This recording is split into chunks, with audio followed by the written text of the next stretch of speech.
All right, T. How we feeling? Guess who's back? How we feeling? How we doing? Guess who's back? Back and back. It's us. We're back, and like it's a hella new close. year. It's Brittany, bitch. I'm back. New year. It's If you Brittany, bitch. if you know The Office, then you know that reference. But we're back. It's good to see y'all in the year 2023. I cannot believe we're actually in 2023. Hey, Time goes by. I mean, actually, 2020 quickly. I've been getting all that stuff on TikTok where it's like, if you were born in 1993, you're 30 years old. I was like, holy shit. Oh my god. I'm gonna be 29 this year. Yeah. I mean, Yeah, it's like, every day you're dying a little bit more. That's And- the beautiful outlook I have on life at the moment. Just That's every one- day you're just getting closer to death. That's very grim. But yeah. if you guys don't know, my biggest fear is actually growing old. I just don't want to be an old person who can't move.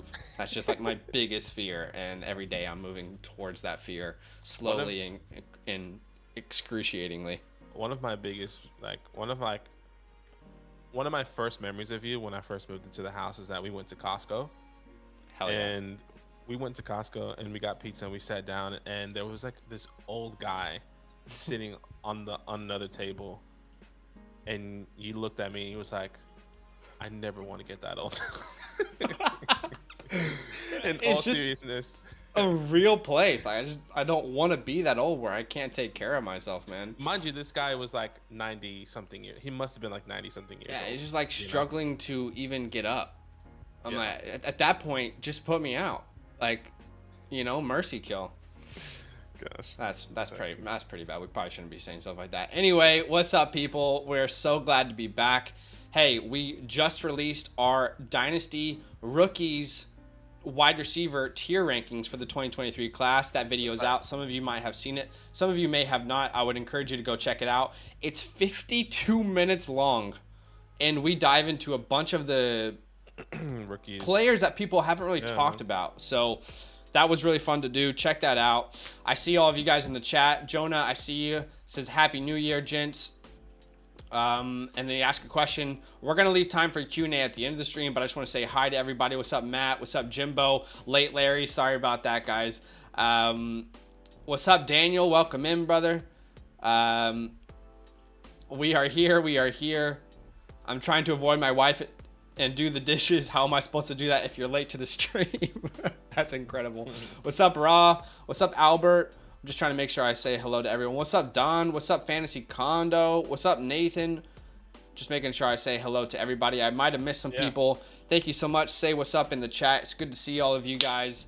We have a 2023 Dynasty rookie draft for you guys today. And Badake and I have been grinding away at scouting. We have been scouting. I mean, you obviously on holiday. I started scouting then, and now you're catching up. So it's a lot of scouting. I mean, I think I have 7 running backs left to scout, and then all of my wide receiver and running backs will be done, and then we'll move on to quarterbacks and tight ends. Yeah. And if you guys are with us over on Patreon, then please know. Yes, I did. I'll explain Badake in 1 second. Okay. If you're over on Patreon, please know that it's our goal, and we promise and guarantee you that by February 1st, we will have so much rookie content for you guys over on Patreon.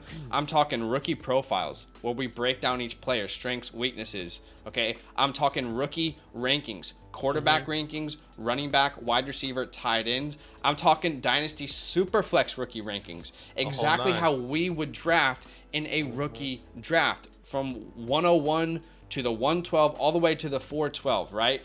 I'm talking complete rankings. I'm talking something that I'm very excited that we're going to release. Yeah. Guys, we are going to release for the first time ever which again, we are only including last year's class, but we're going to start doing it every year, an all-time prospect tier list, meaning you will see our grades both pre-draft and post-combine. That's right. Pre-combine and post-combine for every rookie in the past years, right? So you're going to be able to look at where I rank Ken Walker versus Bijan Robinson as a rookie. All this is going to be over on Patreon. So et cetera. Tons of stuff over on Patreon. We are going to be bringing out a lot of what I believe to be very helpful information for you guys. That's all going to be unlocked from the Close Friends Plus tier and above. You get a bunch of other things over there on Patreon, including the Fantasy Hotline, where you can ask us direct questions, access to supporter-only streams. There's a lot of stuff over there, so make sure to check that out. And by the way, right now we have 2 Dynasty Orphan teams available. They're both very good teams, too, with a lot of draft capital. If you're like looking for a team that's young and you want a lot of draft capital, those are both the teams that are available right now.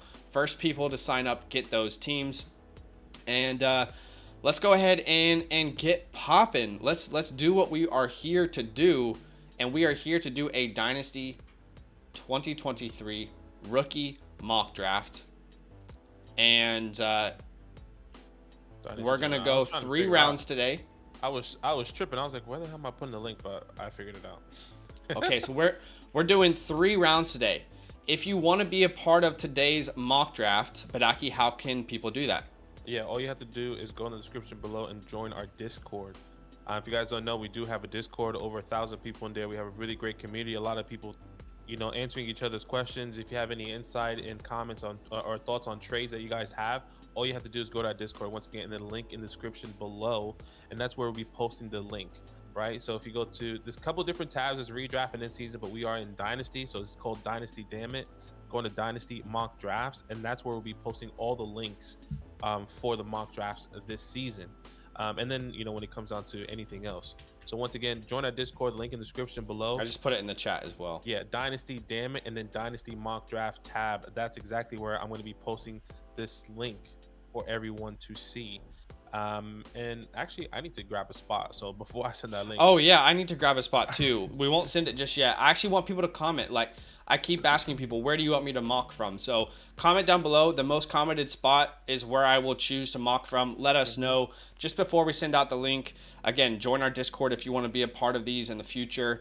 And can we just ask that everyone here do us a massive favor and drop a like. You like that? If you like the content, if you like what we're doing, if you want to support us. It's like the most easy way for you to support us is to simply just drop a like on the stream. That helps the channel grow. That helps us get more people who love Dynasty in the community. So do us a massive favor, drop a like. Let's set the like goal at 115. Do you guys think we can do that today?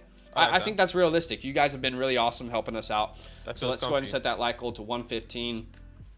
By the way, J Stump is in today's mock draft. I did a little thing over on Twitter where I basically said, like, hey, whoever retweets this, I'm going to choose one person at random to guarantee that they get in. So guys, we're trying to be more active over on the Twitter sphere. So if you can do us a favor and drop us a follow, I'll put both myself and Badake's links to our Twitters over there. We know it's important to the Dynasty to the Dynasty space, so we're trying to be more active. I've been grinding my ass off on Twitter for you guys, talking about film for Jackson Smith and Jigba. I'm talking about film for, sorry, let me go look. Film for Zach Evans. I'm talking all 22 film that we have got for you guys. Sean Tucker. I'm talking film on Jahmyr Gibbs. I'm talking film on Bijan Robinson. I'm talking film on Rome Odunze. I mean, I'm genuinely trying to grind my ass off for the people over on Twitter. So if you're over there on Twitter or you use Twitter, do us a favor, drop us a follow. Anytime you interact over there, I mean, if we're able to grow our presence over on Twitter as well, then that's going to help us grow this brand as well. So all the likes are supported, but let's go ahead and get to what we're going to do. We'll send the link out. Once again, guys. Wait, let me choose a spot real quick. 102, 107, 101, 107. Okay, I see a lot of 107s. Let's do 7.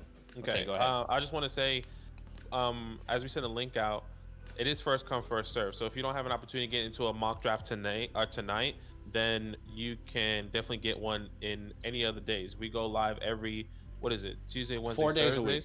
4 days a week. Your Monday in America to Thursday. So Monday to Thursday in America. If you guys don't know, we do live in Sydney, Australia. Both Americans living in Sydney, Australia. But I will send the link out here now. Once again, join the link in the description below for our Discord. Go to Dynasty Damn It and then Dynasty Mock Draft tab, and then I'll send that link out here. 3, 2, 1, done. So there you go. People are going to come in, start trickling in. And rookie mock, it feels good to understand, because last time I did a rookie mock before, if I'm not mistaken, the new year, right before I came back from New York, and I didn't know anyone, right? Obviously, I knew the top guys, but I have a good sense of, the wide receivers, because I finished all my wide receiver rankings and my wide receiver scouting, and now I'm nearly halfway through the running backs. I'm a little bit more understanding of who these guys are, which is really exciting. So let's do it. Yeah. Okay, just quickly, let's get on the same page for 1 sec. All right, everyone out there, let's get on the same page so we all know exactly what's going on right now. Okay, we are doing a 2023 Dynasty rookie mock draft. It is super flex. It is not tight end premium. We will go through 3 rounds. Now, I see some comments on some of our live streams where people are like, damn, can you guys stop talking so much? The reality is right now, guys, in early January, we will be talking a lot about these prospects. There will be a lot of conversation, a lot of talking. When we're in March, when we're in April, it'll be like pop, pop, pop. Okay, we got mock drafts done. Yeah, but right now, this is the age of information. We're trying to give you guys information on these players, explain our likes, our dislikes, our worries, our beliefs on these players. So we're going to stop every once in a while and have conversations. So, yeah. I mean, it was funny to me because I saw some people like, you guys talk a lot. I was like, that is a lot of what we do here, to be fair. We do talk a lot. Yes, that is what we do. So we're going to talk, and we have some landing spots, okay? So let's get on the same page for these landing spots. Bryce Young is a Texan. CJ Stroud is a Colt. Will Levis is a Raider. That's so interesting. Quentin Johnston goes to the Panthers. Don't love that spot for him, but it is what it is. Anthony Richardson is a Jet. Jordan Addison goes to the Packers. Oh, Michael Mayer goes to the Bucks. Jackson, oh my God. Jackson Smith and Jigba to the Jags. I remember last time we said we didn't necessarily like the Jags because it kind of gets confusing with Calvin and Christian Kirk, but still I like Kirk automatically becomes a 3 next year. Ridley is the 2. I would say Ridley and Jackson are the 1A, 1B. Right. I love that spot. Had that conversation before. Bijan Robinson to the Ravens. I like that. Keyshawn Butte to the Giants. I think that could be great for you guys. That's the kind of player you need. Jahmyr Gibbs is a Bill. Just feels like every mock draft he's a Bill for some reason. Jalen Hyatt goes to the Colts, which is such a waste of a pick. No hate.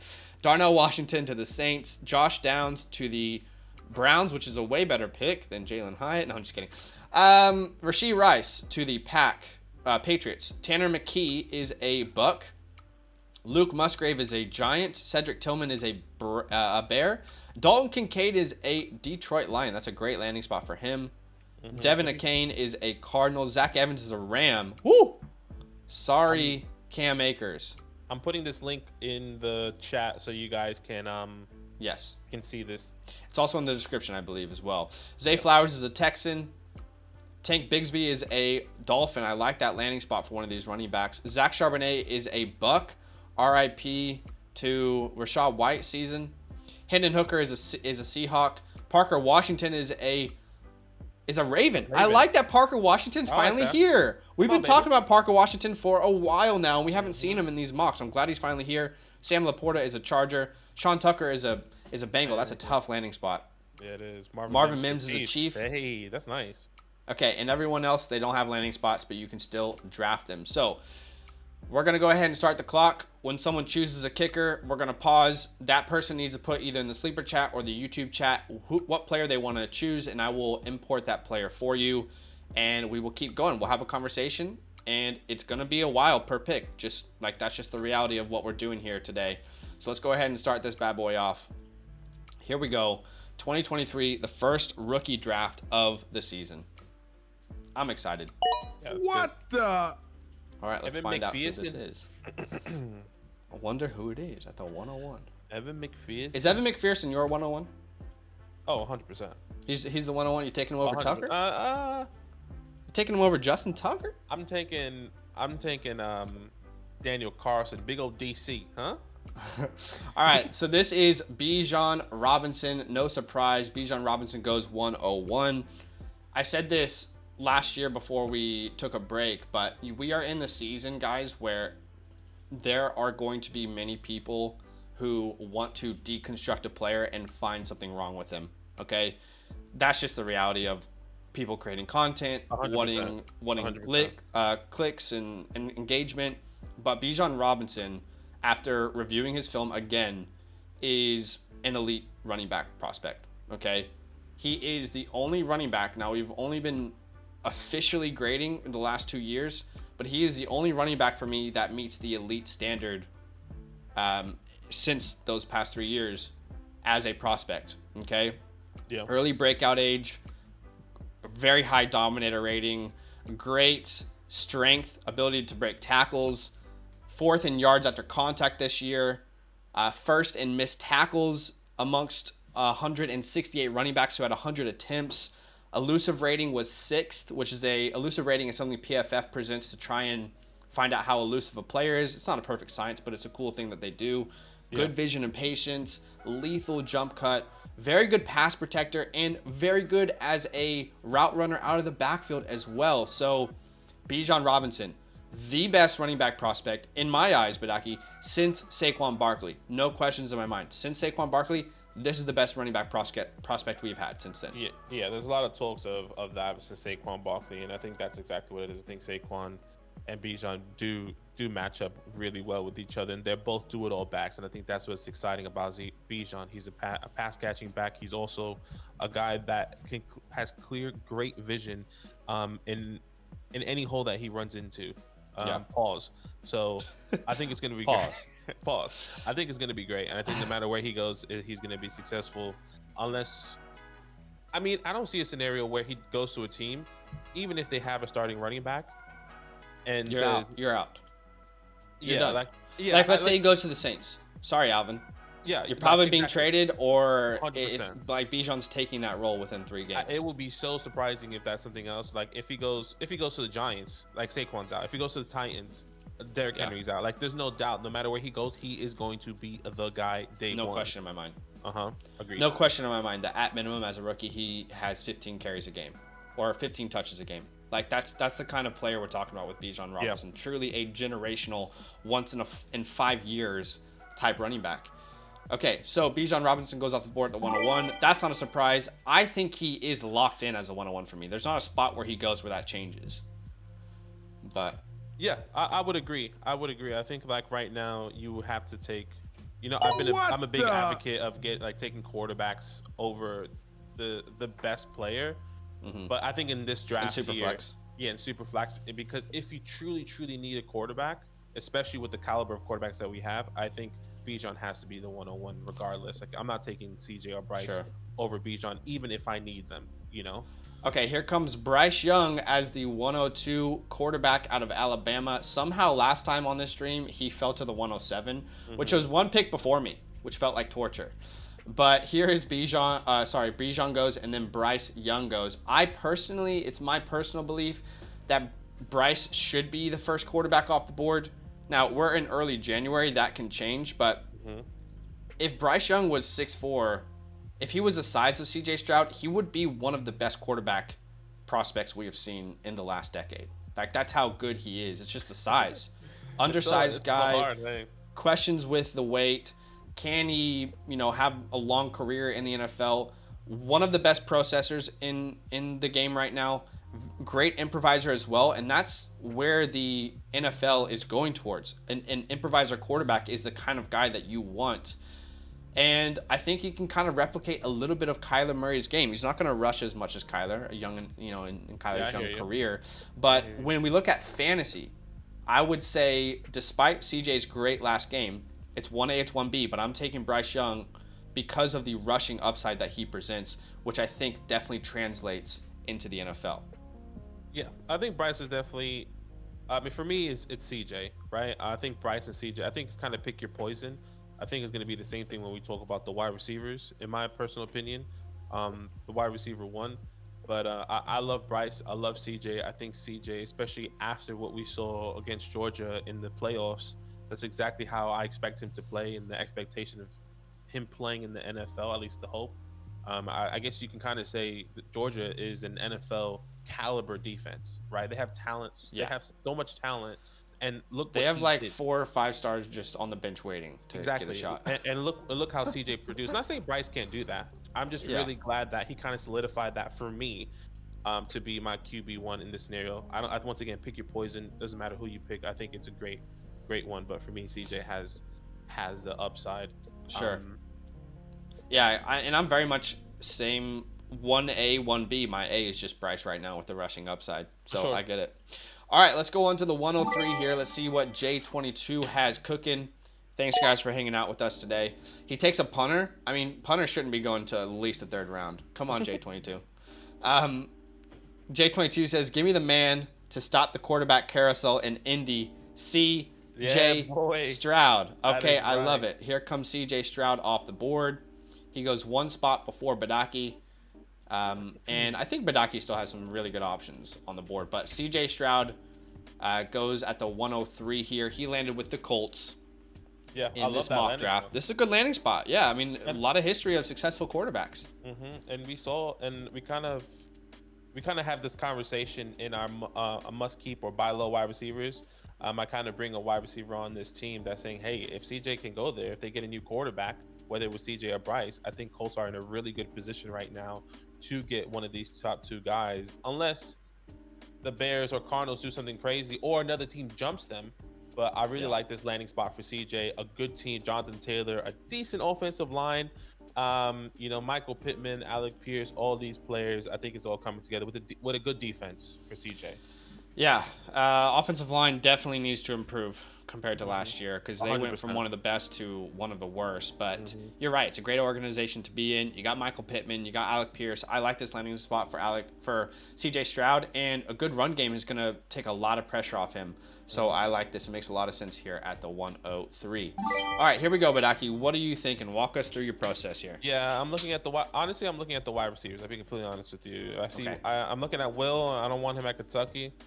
I don't want him at the Raiders right now. And I think right now Quentin at the Panthers, which really sucks. Because once again, who's going to be the quarterback there if CJ and Bryce and Will are off the board? Yeah. Could they get a vet? Maybe it's Jimmy G. Maybe it's Jordan Love. I keep saying Jordan Love because I like Jordan Love. I think I might have to go with Jackson here. And I don't know if I want to take Richardson at the Jets right now. Like the solidified guy. I like that spot though. I do that spot. I do like the spot, especially with the talent there. I just like Jackson with Trevor so much better. Let's just quickly review these spots. Sorry. I went goodbye, guys. Nike's out. Sorry, you couldn't make a decision. So, sorry. Give me 1 second. All right, let's quickly review these spots. Like you were saying, Will Levis is a Raider here. Quentin is a Panther. So I love this landing spot for Richardson here with the Jets. I mean, the weapons around him, the offensive line, the upside with what he can become. The Breece Hall coming back. I don't know, man. That's sexy. What are you thinking? It is sexy. I'll take Jackson. Okay. I'll take Jackson and see how I feel, because if that's a pick true a kicker then. Oh, sorry. Because if that's a true landing spot for Anthony Richardson, then maybe I need to feel it out a little bit more. Maybe I need to really see if this is an opportunity. Yeah. Okay. So Jackson Smith in Jigba. This is interesting though. This is really interesting to me because I know that Quentin is your one. Jackson is my one. So what's the thought process there then? The thought process is the landing spot. I just can't see. I can't see where Quentin could be successful. Not that he can't be successful on this team, because he is my one for sure. We're gonna make a video on that. What's gonna happen? What quarterback is gonna come in? Are we gonna come and get Derek Carr? Tom Brady ain't gonna go there. I doubt Derek's gonna go there. They try to go for Baker. I mean, who can they truly get? Yeah. Jimmy G. Do we wait until Quentin? I like Jimmy G with Quentin. Yeah. I think it's okay, but that's not one. Obviously, that's not the long-term answer. We're going through a quarterback carousel with Quentin in his first year in an organization that is clearly going to be rebuilding, and their first pick is an offensive guy, which is Quentin. But they have DJ. They just signed into a contract extension. Yeah. I just don't like the landing spot. I think the talent's there. The landing spot is definitely something that is going to drop for me if Quentin does go here. Okay. But we'll see what happens. Yeah, I mean, I'll just talk about Jackson real quick. He is my wide receiver 1. We have my individual top 10 out on the channel, which it blew up. It was awesome. Thank you so much for the love on that, guys. I think it was almost at 10,000 views, which is so cool. And I go into detail about those top 10, including Jackson, but I love him. When I look at wide receivers this year, honestly, there's 2 can't miss prospects for me in this year's draft. As in, you just can't miss if you draft them, in my opinion. That's Bijan Robinson and that's Jackson Smith-Njigba. The quarterbacks, we like them, we love the talent, and we believe they can be very successful guys. But quarterback's the most difficult thing to predict. There's this mental part of the game, this processing part of the game, which oftentimes doesn't show up on film when you're in college. That's just the reality of it. When I look at Bijan Robinson and Jackson Smith-Njigba, I truly see 2 can't miss prospects in this year's draft. Jackson broke out at the age of 19, extremely gifted route runner, just as good as Garrett Wilson and Chris Olave, if not better, as a route runner. For sure. I'm not going to penalize him because he wasn't able to take the transition outside this year due to injury, nothing that he could control, but a very gifted route runner, special ability off the line of scrimmage, exceptional footwork, those quick twitchy movements, the body fakes, the manipulation of defenders, the quick cuts. He's got all of that. Hey, thank you, Durs, for the sub. Hey, we appreciate you, man. Thank you so much. He's got all of that. Great hands, posted an elite 84.8% reception percentage, and had the #1 contested catch rate in 2021, where he had his full season at 90%. 90% contested catch rate is crazy. You see that on film. Great hands. That's a better contested catch rate than Chris Olave, Garrett Wilson, London, Treylon Burks. Drop rate was at 5.9%, which is pretty good considering the amount of targets that he got. And he is elite after the catch. He put up 8.3 yards after the catch per reception in 2021. That was 10th best in the country. We're talking about better than Treylon Burks in that class, better than Jameson Williams, better than Garrett Wilson and Chris Olave, who didn't even crack the top 10 in yards after the catch per reception. My comp for Jackson, Keenan Allen, Larry Fitzgerald, Cooper Kupp. I think we're somewhere in between there as far as his ceiling. Yeah. Now, the floor, I put Tyler Boyd because I see some similarities in their game, but that truly is the upside. A superstar type player. And with PPR formats, I just don't see how he doesn't succeed. 100%. I just don't see how he doesn't succeed. I love him. Big fan. Completely agree. All right. What's D Macy doing here? Let us know, Daniel, unless he commented in the YouTube chat and I missed it. What are we doing here at the 105? Okay, so we are going Jahmyr Gibbs, which I like that pick a lot. In fact, I'm probably going, I think for me right now, Jackson and Jahmyr are so close. I don't know who to take if I'm on the board. Truly, I don't know who to take.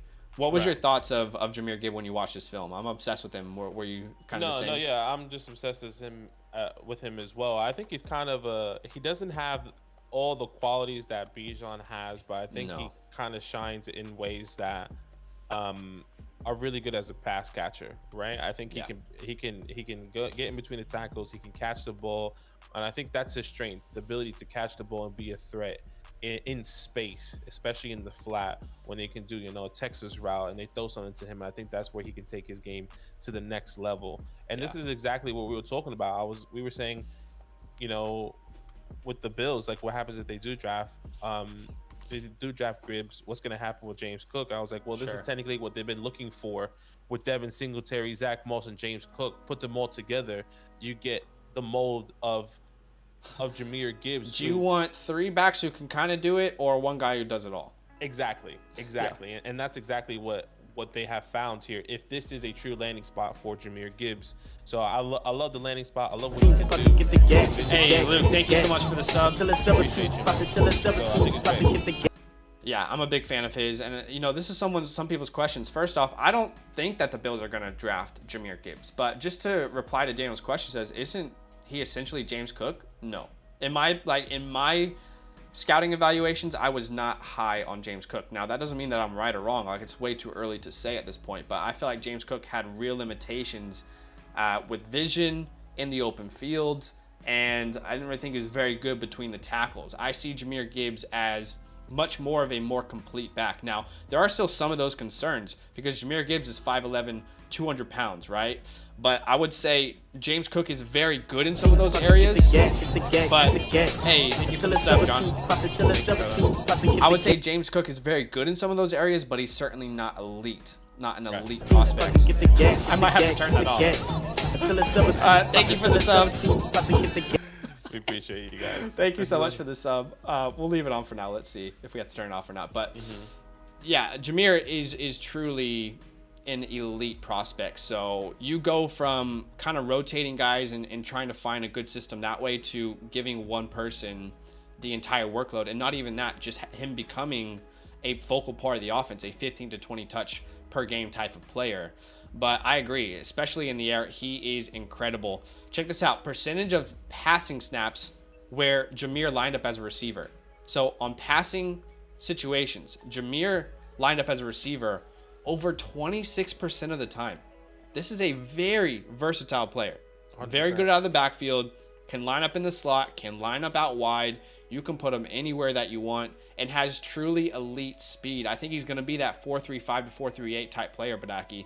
Has the home run, speed, burst, vision, breakaway percentage, by the way, which is any runs that were over 15 yards. He was at 52.5% this year, guys. Think about that for a second. Over 52% of the time Jahmyr Gibbs touched the ball, it went for more than 15 yards. That's 8th best in the country for running backs who had a minimum of 100 attempts. I like Aaron Jones better as a comp personally, but I know a lot of people have Alvin Kamara as a comp, and I see that. I can see that, like, the similarities there. I also think DeAndre Swift is like a decent comp as well with the size limitations. So, yeah, I'm a big Jahmyr guy as well as you.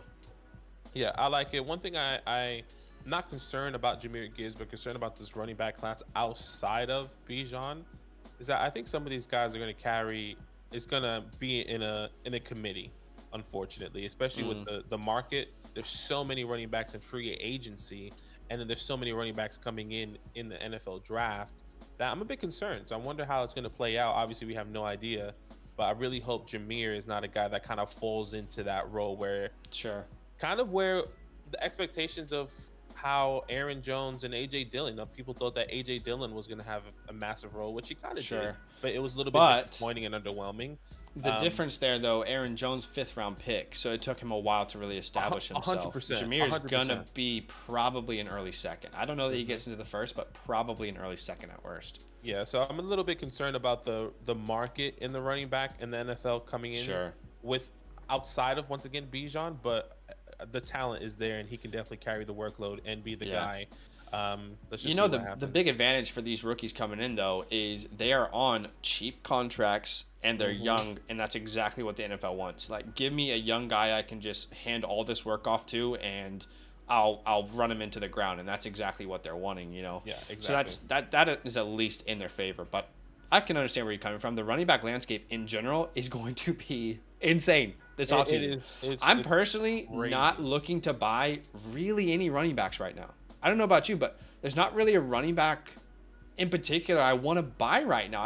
I need to wait until the NFL draft, I think, in free agency. And that's how I feel in my rookie drafts. Like, could I try and get all the wide receivers possible, then try to invest in these running backs outside of Bijan? Like, if I can get Gibbs here and there, but, like, do I really want to invest in someone, you know, the Sean Tucker, as much as I love them as talents, the Sean Tuckers, you know, the Zach Evans, those guys, how bad is their workload and position and landing spot going to be? And we just won't know that until the season in the NFL draft comes. Just on the opposite side of the coin as well, to encourage people with the running backs, you see instant success from running backs earlier than wide receivers typically. You know what I mean? Like, the success rate is typically much higher year one for these really good first round running backs. So I definitely get it too, though. It's like, what exactly is going to happen this year? So many people.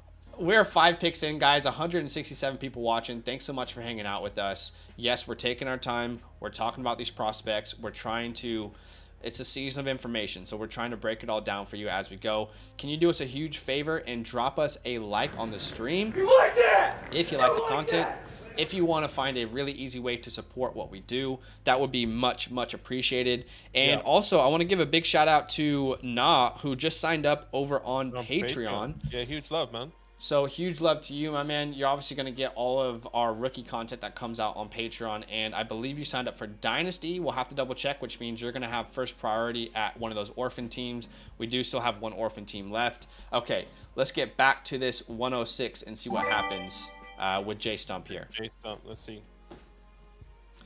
People have. I definitely agree with PJ here that the second was a terrible trade for the Bears for Claypool. That was rough. Yeah, it was. All right, let's see what J Stump ends up doing here. I'm assuming he would go with. Let's see.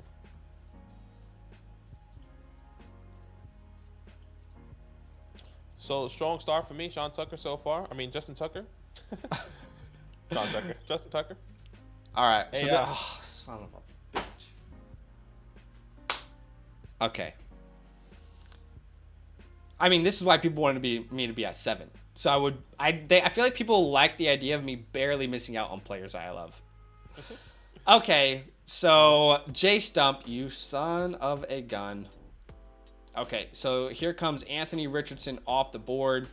I really, really am obsessed with this landing spot for Anthony Richardson in today's mock draft. I think this is an incredible coaching staff to be paired up with.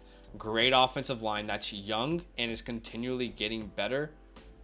And just so everyone knows exactly what I'm talking about, we're talking about Anthony Richardson here.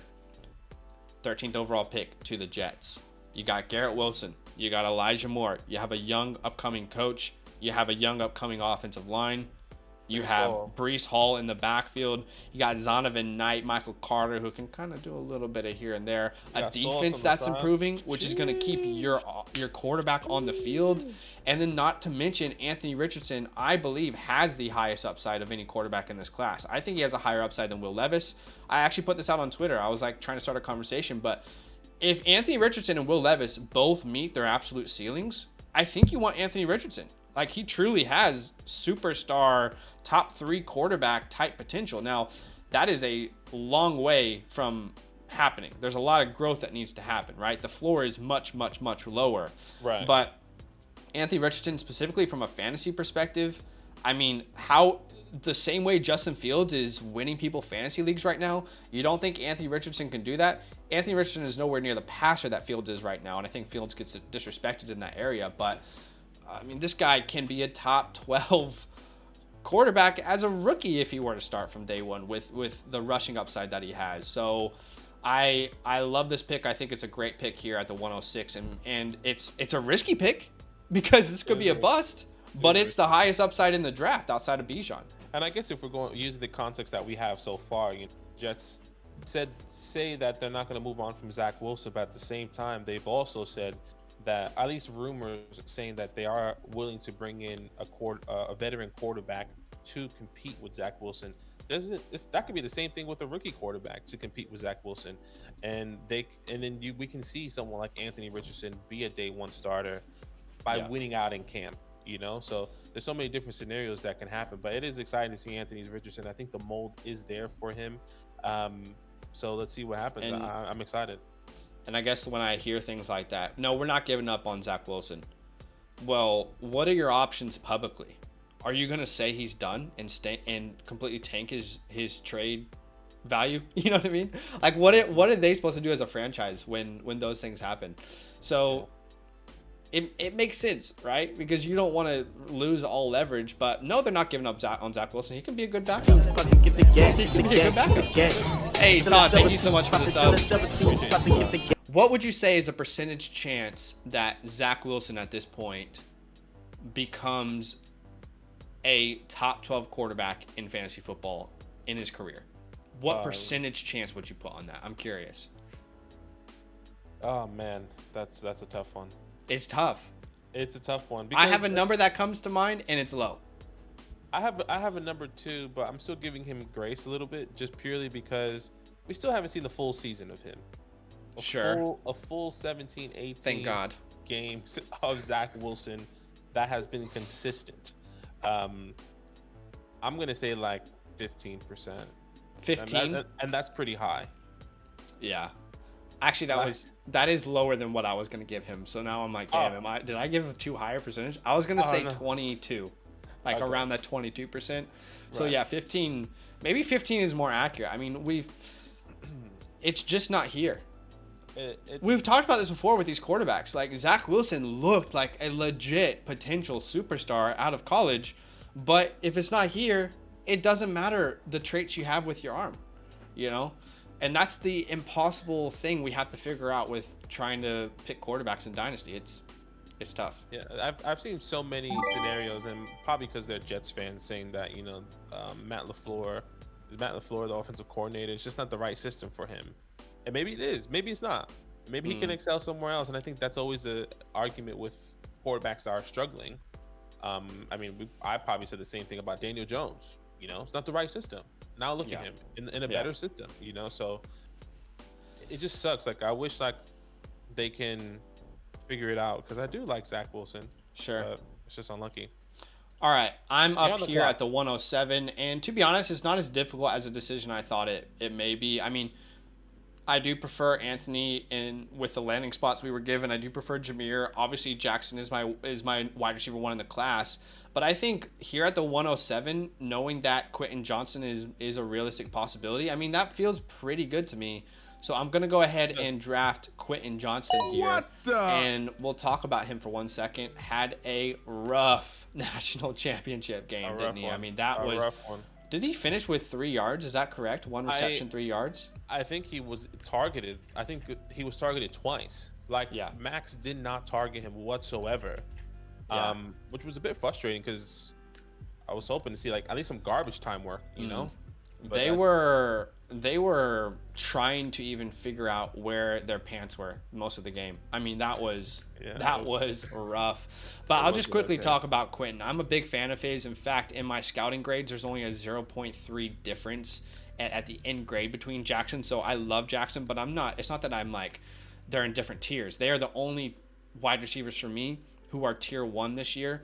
I just think there's more risk with Quentin's game. You know what I mean? I think there's more risk with him, but absolute freak athletically, 6'4", I think 215, if I'm not mistaken. According to Bruce Feldman, he puts out a freak list every year, and Quentin Johnson was on that freak list.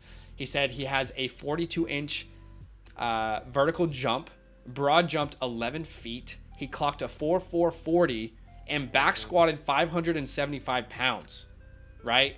I mean, that's a freak athlete, 4-star guy. Has all the size that you want, breakout age of 19, which we like to see that. And someone asked before, why does the breakout age really matter? Well, if someone breaks out at a younger age in the field that they're in, there's a more likely chance that they're going to go on and perfect their craft, you know, as they're in their craft. That's in any field really in life. But if you watch Quentin's game, just watch a single game, and it's hard to not see like superstar potential. Like, what doesn't he have? He has a size. He's already clocked a 4.4. We'll see what happens at the combine. I think he's an above average route runner, still needs to improve and definitely needs to expand the route tree, but he makes the contested catch, makes circus catches, has a versatility to line up as the X or in the slot. Young breakout age. Hey, thanks so much for the sub, Jeremy. Young breakout age. Led his team in receiving yards as a freshman. 30+% dominator rating. Dominates targets and receptions and yards. And I think he's very underrated after the catch, specifically as a yak guy. When I put on his film, I did not expect someone at 6'4", 215 to be very good after the catch. But he is very good after the catch, surprisingly good after the catch. In fact, this year, he had 7.8 yards after the catch per reception, which was good for 15th best in the nation if you look at wide receivers who had a minimum of 55 targets. And he has the moves in the open field. There's specifically a leverage spin. You'll see this if you put on his film. He'll catch the ball, and he'll be able to field defenders behind him and spin the opposite way into space, which kind of lets him use his speed. So is he anywhere near as good after the catch as like Jackson Smith? No way. No way. But for his size, it's extremely impressive what he can do after the catch. So I'm a big fan of his. I think that's what's so intriguing about Quentin is his size and how he can move. You know, his ability. I'm not saying he's playing in the mold. He's playing in the bigger body mold, but playing as the smaller receivers like the NFL wants, right? Yeah. Like has the quickness in the slot, has the ability to be in the slot, has the ability to go up and catch the ball, has the ability to break and get yak after, right? So, which is phenomenal.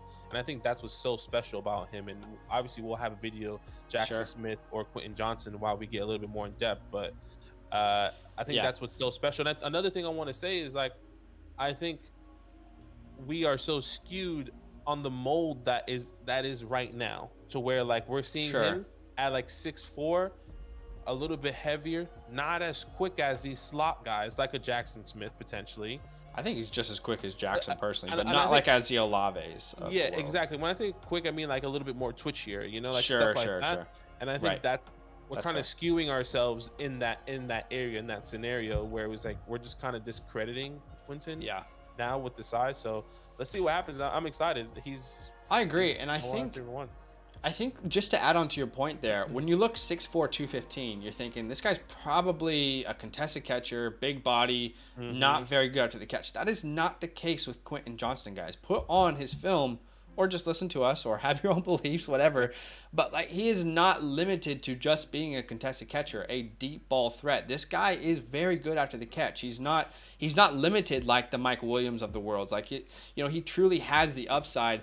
When I looked at a player comp, the ceiling for me was DeAndre Hopkins, T. Higgins, AJ Green, like some sort of mold of that player. Now, again, that's the ceiling. Now, the floor is lower. I'm thinking Martavius Bryant, like Mike Williams, if he doesn't work out. But even if you look at guys like D-Hop and T. Higgins, he's already clocked a faster 40 than those guys did at their combine. So he's got a lot more speed than you would expect from someone with his size. Now, the last thing I will say is, which I saw someone say in the chat, which is not wrong. He definitely needs to improve as a hands catcher. Too many body catches. And that's seen on film. That is also something that you can teach and you can coach out of a player. So I'm going to go ahead and take him here. But I think we should be careful to just look at the size and say, okay, this guy's probably slow and sluggish, slow and not going to give me much after the catch. Like, don't limit yourself with Quentin. Put the film on and see what you think. That's why we always welcome differences of opinion here on the channel. So and especially like fantasy, you know, like Jackson Smith, he can get 9 to 12 targets a game, where people are like, oh, Quentin's probably gonna get 5 and a touchdown, which is like, no, he could do that as well. Like he could be that guy, at least in my eyes. So let's see what happens. All right, next comes my wide receiver 3. I believe you're a wide receiver 3 in the class. Yes, my wide receiver 3 as well. Correct. All right, Jordan Addison comes off the board here at the 108. Now, this is not at all a bad consolation prize if you were to miss out on some of the top guys. I have some serious concern about Addison because before scouting this class, when I was just looking at the 2021 film, it was between Addison and Jackson Smith as far as who was going to be my wide receiver 1. Now, you put on the film this year and you see the production, the analytics. There are some genuine concerns I have of Jordan Addison's. 6 foot, 175. I believe he's going to be able to play on the outside, but if you look at games where he's facing press coverage, he struggles versus press coverage. And you see the lack of strength in his body. Now, we had some similar concerns coming out with Devonta Smith. I believe Devonta Smith has put those concerns to bed, but Devonta Smith has the great advantage of playing with one of the best wide receivers on the opposite side of the field. Exactly. He is not facing cornerback ones on a weekly basis. He's got A.J. Brown to take that pressure off of him.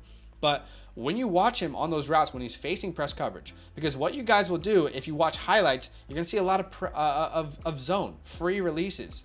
Well, that's not how the NFL typically works. It's not these free releases off the line of scrimmage and everyone's just playing zone every single down. That's not the case. And I'm trying to figure out if Addison can be, and Badake and I have had this conversation and we agree, I'm trying to figure out if he can be a true one or if he's an elite like 2 on a team. And that's not to discredit him as a player. That's just to be realistic. So I talked about the concerns with the size. I will say 2 other things quickly. I'll go over to you, Badake. After the catch as well was disappointing. I mean, there's not some sort of calling card he has after the catch to extend a play. There's not a hesitation. There's not a juke. There's not a spin. He is typically taken down if a defender gets hands on him. There's just not a lot after the catch that we see, and we don't see a lot of bursts after the catch. Now, of course, there are some plays you're going to see where you do, right? And the last thing I'll say is, as a contested catcher, he was truly awful. Like, he was woeful bad. His contested catch rate this year, guys, 22.2%. That is awful. If you're looking at wide receivers in college football this year who saw 55 targets, that is 206th. 206th. If you're going to compare him to Devonta Smith, keep in mind, Devonta Smith is an incredible contested catcher. We have not seen that out of Jordan Addison. So don't just compare them because of size. What does it show on film? What do the analytics say?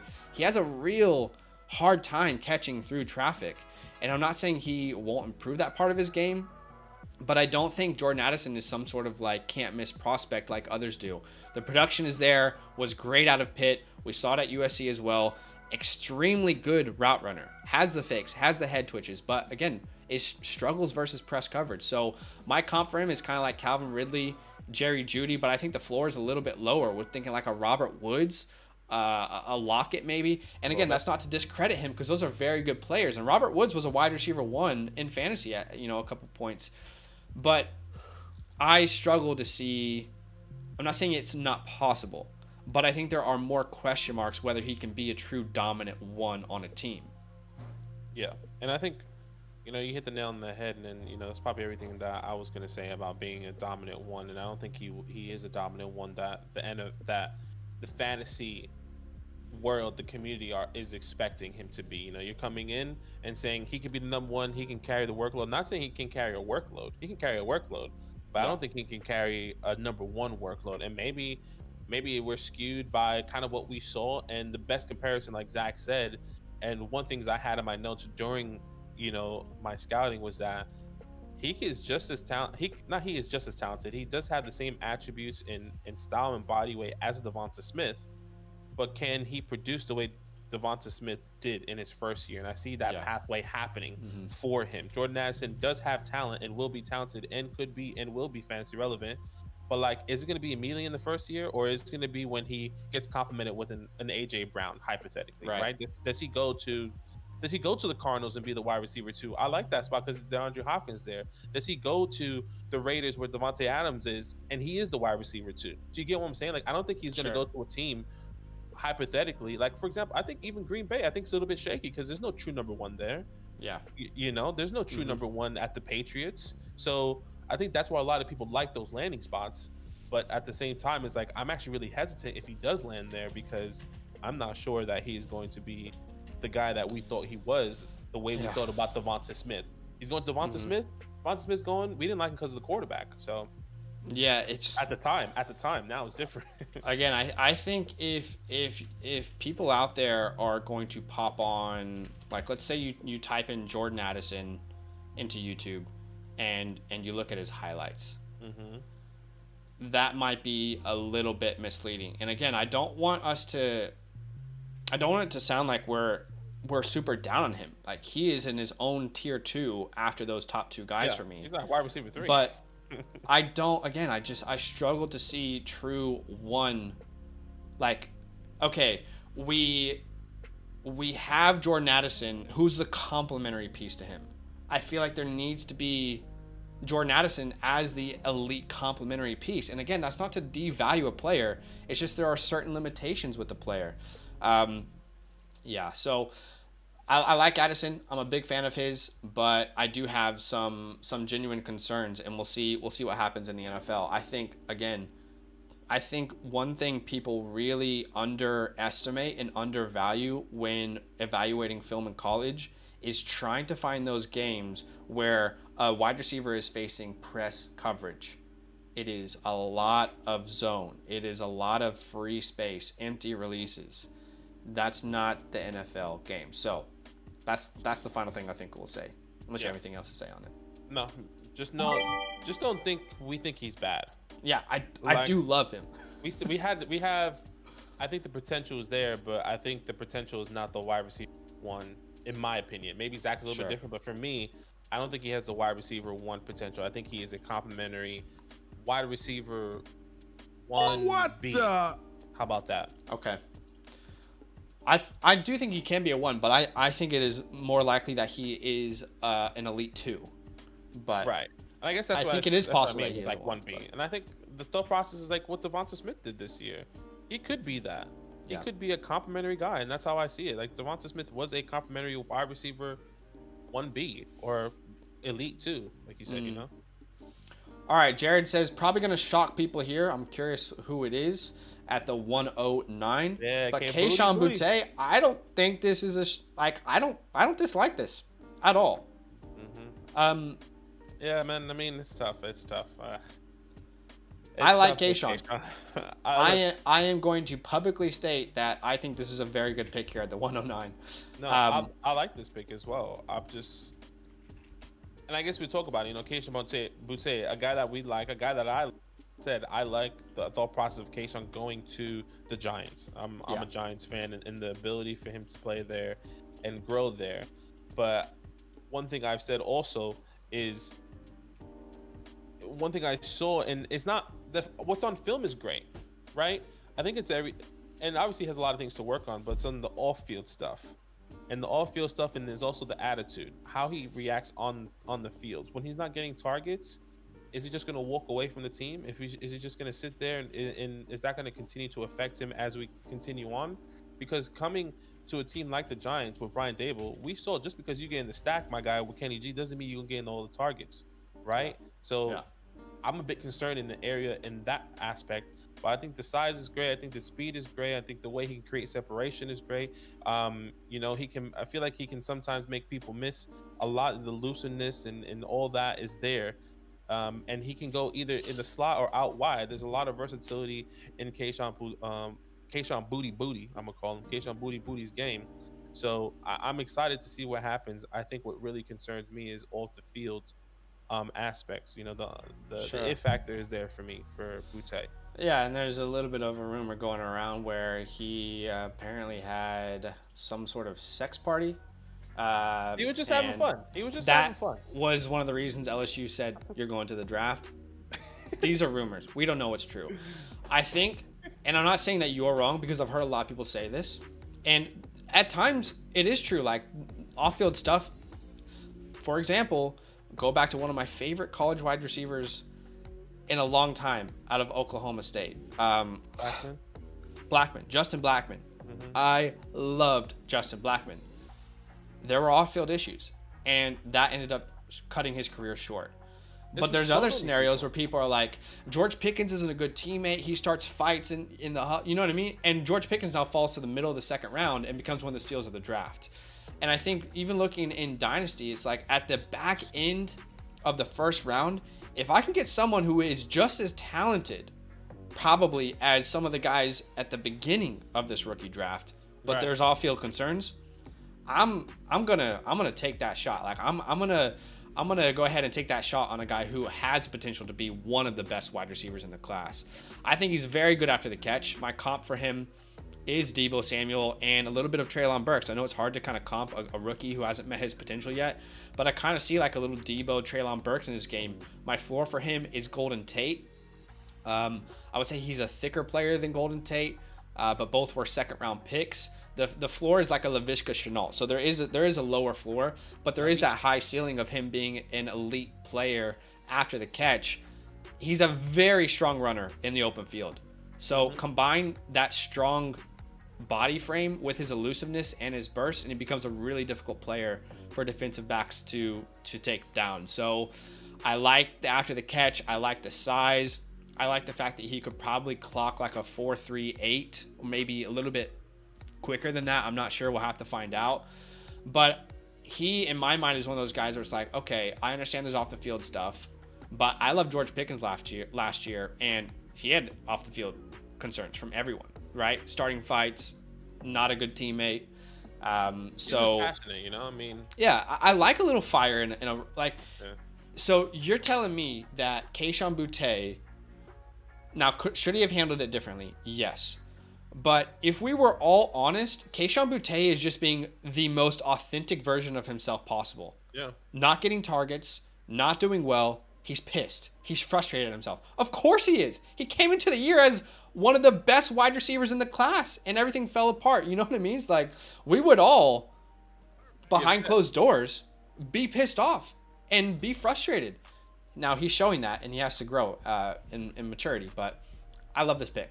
I think it's great, and we'll see what happens. And I'm excited. So now, now we're on the clock here. I think he's gonna be still. You know what? If the Cowboys, man, if he gets to the Cowboys, I don't know how Jerry Jones says no. Where are the Cowboys right now? At 26?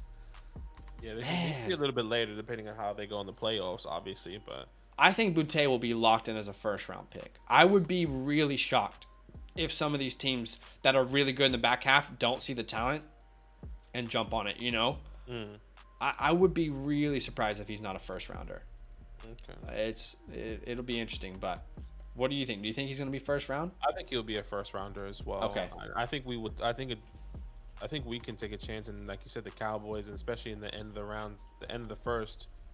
Cowboys. I think Jags, if they don't get Jackson Smith. I think the Ravens could be a place. Yeah. Cowboys.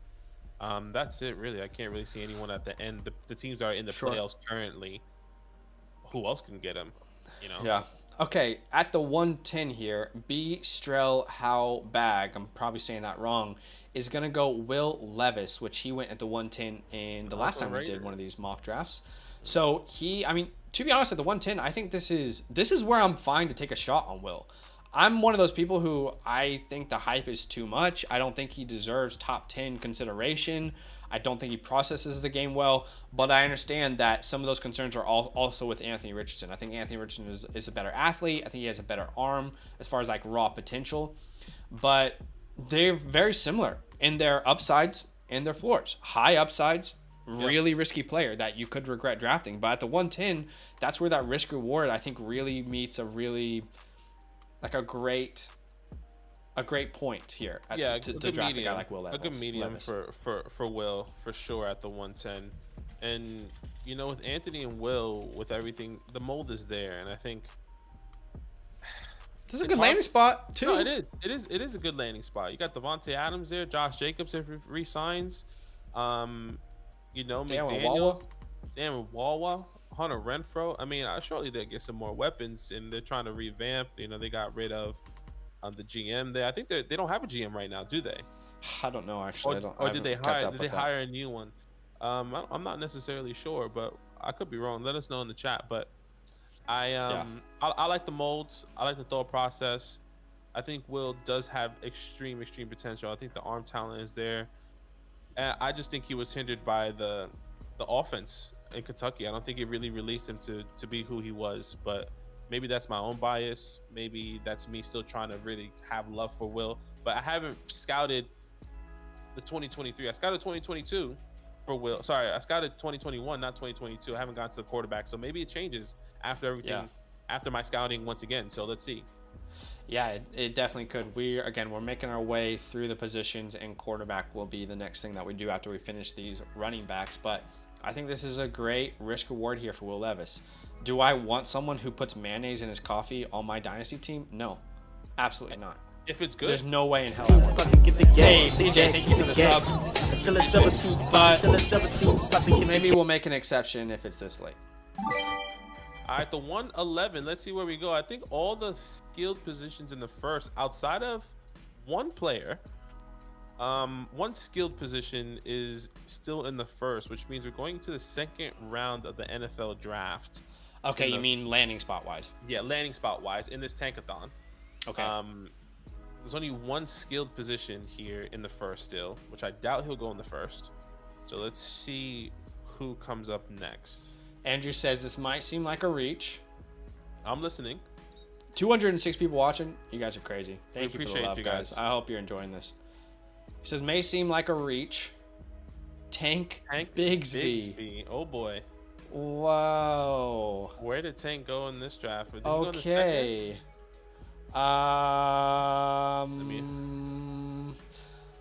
Tank. Well, you're He right. went to It the does Dolphins. seem like a reach. We're not wrong there. So this is Tank Bigsby. You know what's funny, man, is I really did not like watching Tank Bigsby's 2021 film. And I just scouted him, I think, 2 days ago. Andrew, make sure you pick a kicker for us so we can move on. But I scouted Tank Bigsby about 2 days ago, and I kind of like him. I don't like him as a first round guy though. I like him as a late second. I'm thinking at the 211 is where I'm comfortable with Tank. Maybe 2.6 to 211 range. So this feels like a huge reach. I'm not sure that Tank Bigsby, did he get drafted here? I'm reading. I don't know if I'm reading it right. He went to the Dolphins, or was that? Yeah, the Dolphins. Yes, he did. I remember that. But where was it? Okay, so in the third, is that right? In the third round, yeah. I'm not sure he gets third round. It could happen. We'll have to wait and see if he gets third round. I wouldn't be surprised if he was on the board in the fourth. But I was very anti-Tank Bigsby before the year, watching his 2021 film. He had a worse year in 2022, but I like the film better, which is so strange. No, that makes sense. I can see how Tank Bigsby can be successful in the NFL. The difficult part about watching his film is I feel like I'm watching two different players on every other play.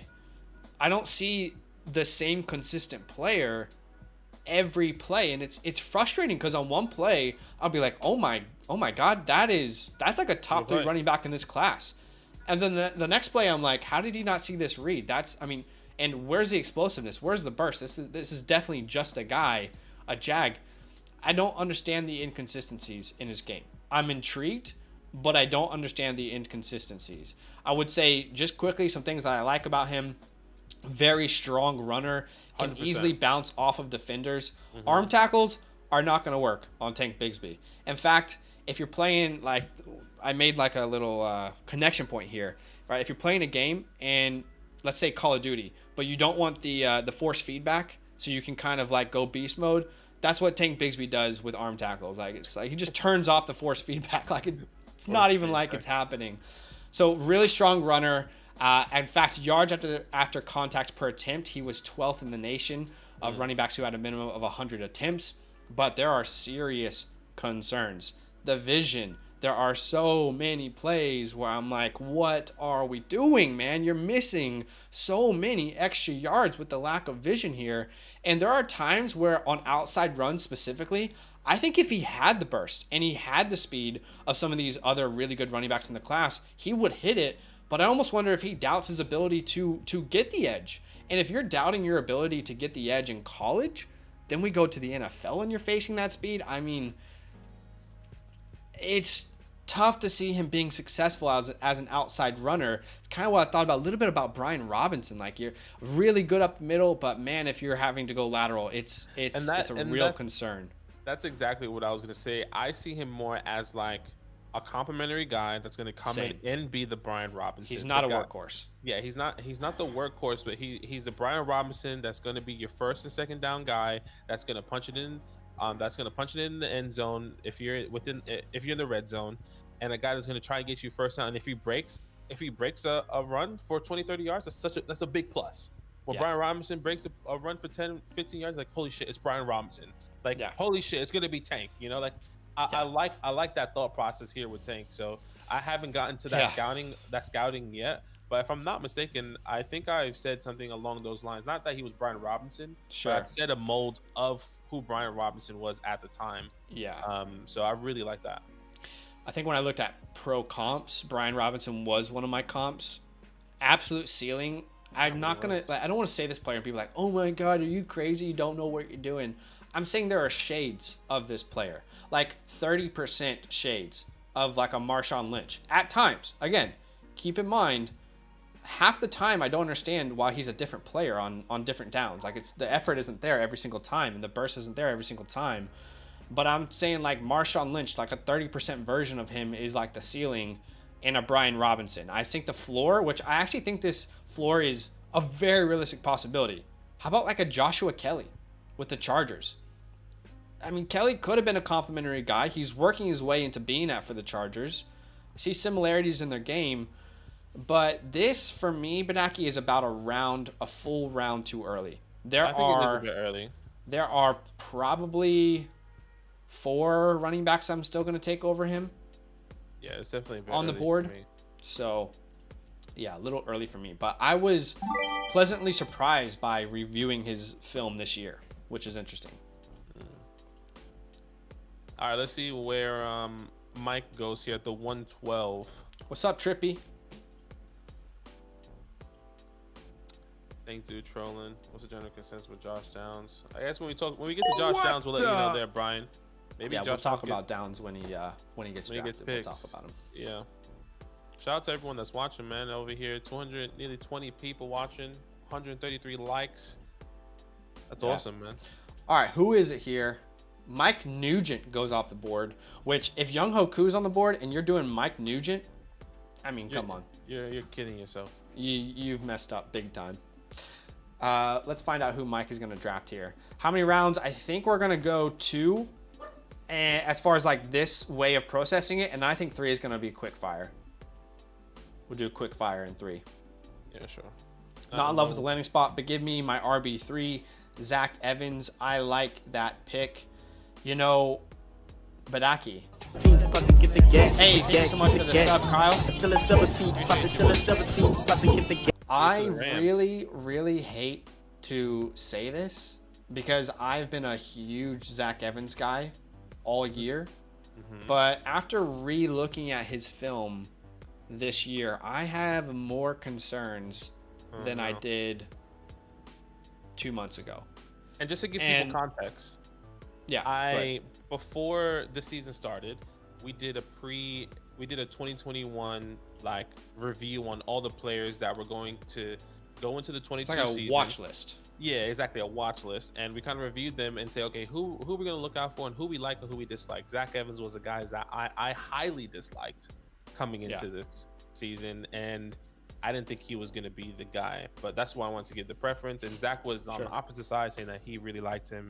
But now you're saying something different. So I still really do like Zach Evans. I still really do, but he's no longer my solidified 3. In fact, he is tied for 3 with another running back. Ooh, so I have a 3A, a 3B, but I love him. I truly think he can be a workhorse. He's an enigma to me. He really is.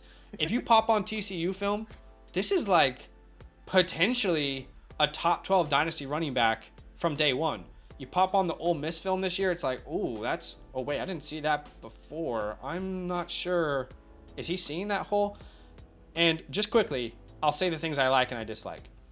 The frame, great. 6 foot, 215, has the size, the build to be a 3-down back.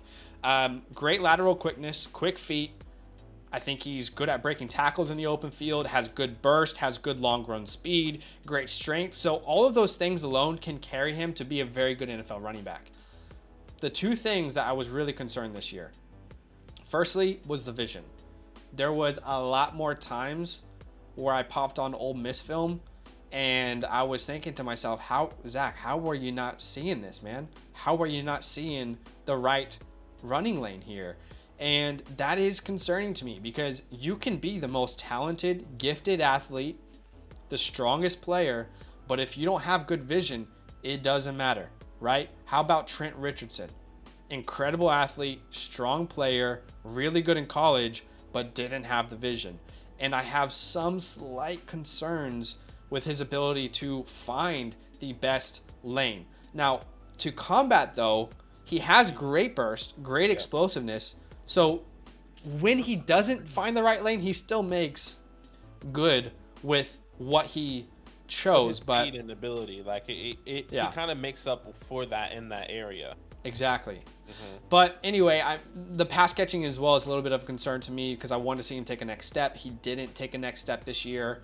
My ceiling for him, I still think he has Melvin Gordon type ceiling. I still think that's a possibility for him just as a prospect. Will it happen? I don't know. But I think you're getting a really good value here at the 112. For me, Evans right now is 112 to 203. That's kind of where I'm thinking. But my floor for him is like an Andre Ellington. You might have to go back. I don't know if you guys remember Andre Ellington. How about this? An even bigger throwback, like a Lawrence Maroney. I know these are like throwbacks, but I see similarities in their game, like a decisive downhill runner. That's funny. I truly believe he has the potential to be the second best running back in this class. But I think he also has the floor to be like 5. And that scares me because of the vision. No, Zach Evans, not Zach here, but Zach Evans was a guy I didn't necessarily love coming in. And I think that was a thing that I said before in my 2021 scouting of him. Because I haven't scouted Zach Evans again this his 2022 season. I said he needs to be more patient. His vision needs to improve. I think he does have the twitchiness, the speed, and the looseness to kind of get him out of some scenarios. But it just wasn't there for me. It just wasn't there for me in the home run hit that a lot of people were saying about him. I see the home run stuff personally. Yeah, but I think I always come back to this. The speed is so. I'm not saying he has the elite speed, but he has speed to get him places. Like he's got the burst to get to the second level and the speed to take it home for sure. Yeah, and I think that's what's exciting about him. But like, it's just I don't know. I think he's a good complimentary guy, and I think I said this before earlier when the last time we did it. Sure. After the Christmas break was or before the Christmas break was a good complimentary guy. Tony Pollard. He's a slimmer Tony Pollard. That's how I feel. Well, I think he's a thicker Tony Pollard is what you would probably want to say. Thicker. Sorry, he's thick. Pause. So you know. Yeah, so that's where we disagree a little bit. But again, this is going to be an interesting conversation all offseason. I do think he has the upside to be a workhorse, and someone else will probably be a complimentary to him on third downs. But I do think he has that in his game to be a workhorse. I want to quickly address the what about Judkins comments. And I think what often goes underlooked is how freaking good Judkins is. Just because he was a 3-star recruit, which I know a lot of people have said in the past, I've seen it on live streams. Guys, we've seen 3-star recruits. Chris Olave was a 3-star recruit. You know, like that. Just because someone didn't see your potential out of high school, how much have you changed from high school until you were like 20 years old? You changed drastically. Of course, like you're going to be a different caliber of person, of player, mentality, physically. So Quinshon Judkins was the steal of the recruiting class last year. The steal. No doubt about it. And how was Quinshon Judkins found? Well, that's because Lane Kiffin went to this guy's high school games when no one else was going and was like, holy crap, I'm not going to tell anybody about this guy, but he's definitely coming to Ole Miss. So Judkins is the better running back. He's probably a early second round pick, like where we're talking about Jameer going in 2025. So don't discount Evans because of Judkins. That is the wrong process when we're evaluating talent, when we're scouting. That's just not the right process for you to do. Well, he wasn't as good as this player. Okay, well, what about all the people who said that about a Chris Olave last year when Jackson Smith was going off and Garrett Wilson? Well, they weren't good as Jackson Smith. Like, what do you scout the player, not his teammate? So I understand, and I totally get where people are coming from, but you have to understand the process of high school recruiting and how good Lane Kiffin is at it and the steals that he has found at Ole Miss. Quinshon Judkins being the shining star. He is probably the second best running back in the 2025 class, right behind Singleton out of Penn State. So don't discount Evans. You can discount him, like I said, because of his vision. You can discount him because of other things that you don't like. But just to say he wasn't the best running, like, okay. So, all right. Like, what do we say next year about Donovan Edwards and Blake Corum? Are we going to discount one or the other because they're teammates? You know, like, scout the player, not just because they're teammates. So I just want to say that piece, right?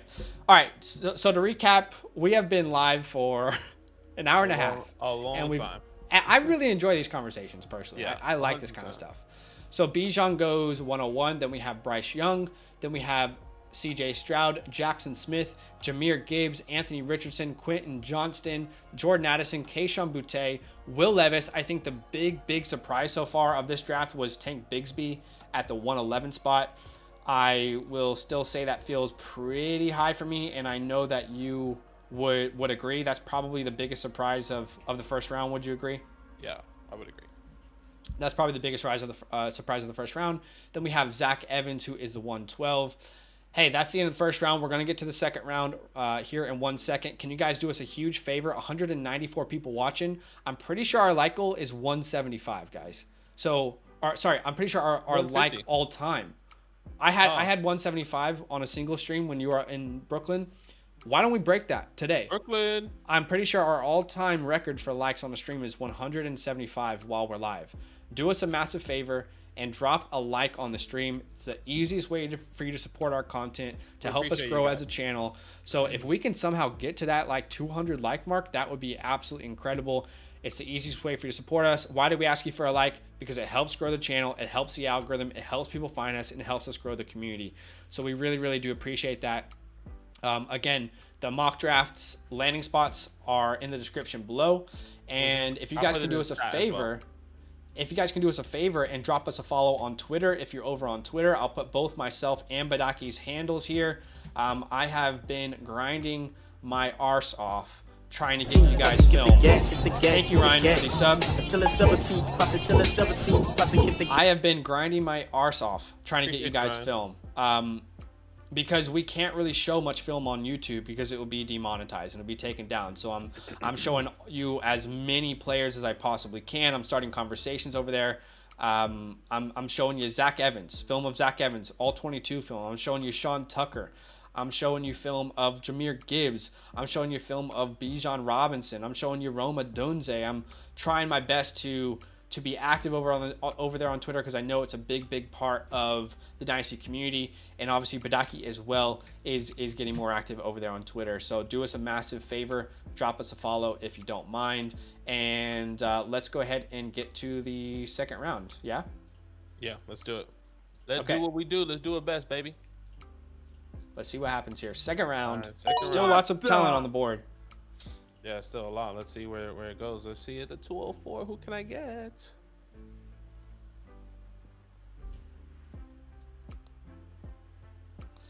Ryan says it's at 69 though. You might need to refresh your stream, brother. We're currently at 166 likes, which is incredible. All right, let's see what we're doing here with Chris. Lawrence Maroney. Hit the like. I would thank you, Master of Gaming, for the sub. I would tend to agree with Michael here. He says I think Evans has a higher upside compared to Zach Charbonnet and Tucker. I kind of agree. Sean Tucker is a more whole package. We'll talk about him in a second. I'm sure he'll be drafted soon. Zach Evans is a 5-star. Again, guys, be very careful using high school recruiting stars as a way to measure someone's talent. It's a very risky business. So he went Jalen Hyatt. Okay, Jalen Hyatt goes off the board. I think you and I both are not on the second round. Went in the second round here to the Colts, and that's not somewhere I personally like for him. I'm not sure if you would agree or disagree. But yeah, Jalen Hyatt, not really. Jalen Hyatt, a guy that we don't necessarily love. The production and everything was there for him, right? I think it's just the thought process of how did the production come? Was the production in a lot of contested catches? Was the production in a lot of blown coverages? And I think we saw more blown coverages than anything from Jalen Hyatt. I think the versatility and the ability to go out wider in the slot is really good for him. And he does have the speed. I think that's what he does. He has the speed to take it to the second level and burn defenders. He has great ability to get behind the defenders. But I think the production is very skewed based on and how his film is very skewed based on all the blown coverages, right? What he has 17 or something, 15 touchdowns I mean, I probably should go back and count how many of those were actual blown coverages. Well, I'll tell you this. You have it? The first, I can just tell you from my experience scouting him, the first 7 touchdowns I saw on film from Jalen Hyatt were broken coverages or he beat someone over the top with zone, no press. And that is really concerning because we don't know how he operates. There's not a very high sample size at all with how he operates versus press. And he's going to face a lot of press in the NFL. I saved a tweet. Okay, Jalen Hyatt had 1 reception versus press coverage in 2022. Did you guys hear that? Jalen Hyatt had 1 reception versus press coverage, which means he is facing zone coverage for almost all of his production. Free releases, zone where you can find space, broken coverage. First 7 tuds I saw was a broken play or him beating someone over the top. So we have some real concerns about Hyatt. My comp for him was MVS. And I like again, best case scenario, Will Fuller. Once again, the ability to get there, you know, like we like MVS and we like guys because they get to that second level. They have the ability and the speed to get and stretch the field for the team. But like, is it only going to be that? You know, are they only going to bring in Jalen and be like, all right, you know, we got a third and 12. Yeah. Jalen catches the ball. Right. That's great for him. But then he going like, he's going right back out because he ain't a guy that's going to be playing every snap. I'm not saying that's the case. I'm just saying that could be a scenario. Like, is that a real scenario that can happen here? Is he going to be a guy that's playing every down? Is he a difference maker? Is he more of a wide receiver 1 or wide receiver 2? I think he's more of a wide receiver 2 to 3, where he's just a guy that, just another guy. Yeah. You know, he's just another guy on the field. I agree. I think he is just another guy. And personally, if people watch film, people who scout, I don't see a scenario where you pop on his film and see this massive upside. I think you see it's very clear what kind of player he is. Field stretcher, average route runner, not very explosive as far as after the catch, like lateral quickness, ability to make guys miss. I don't know. There's quite a, like, this might seem drastic, but I'm just going off of my grades. He's my wide receiver 11 in this year's class. I think I'm a little bit lower than I'm higher actually. I have him 10. You have him 10? One spot. Close. So Close. It is close. Yeah. Not big Hyatt guys here, but that's okay. It doesn't mean that we're right or wrong. We're just sharing our evaluations. Okay. All right, let's see what D. Tarrant does here. Things can change with landing spots and, you know, opportunities, obviously. Sure. Oh, he's going with your boy here. Oh my gosh, is there not a single mock draft where I can take my sleeper pick? Okay, D. Tarrant snipes me, even though I'm like so many picks away.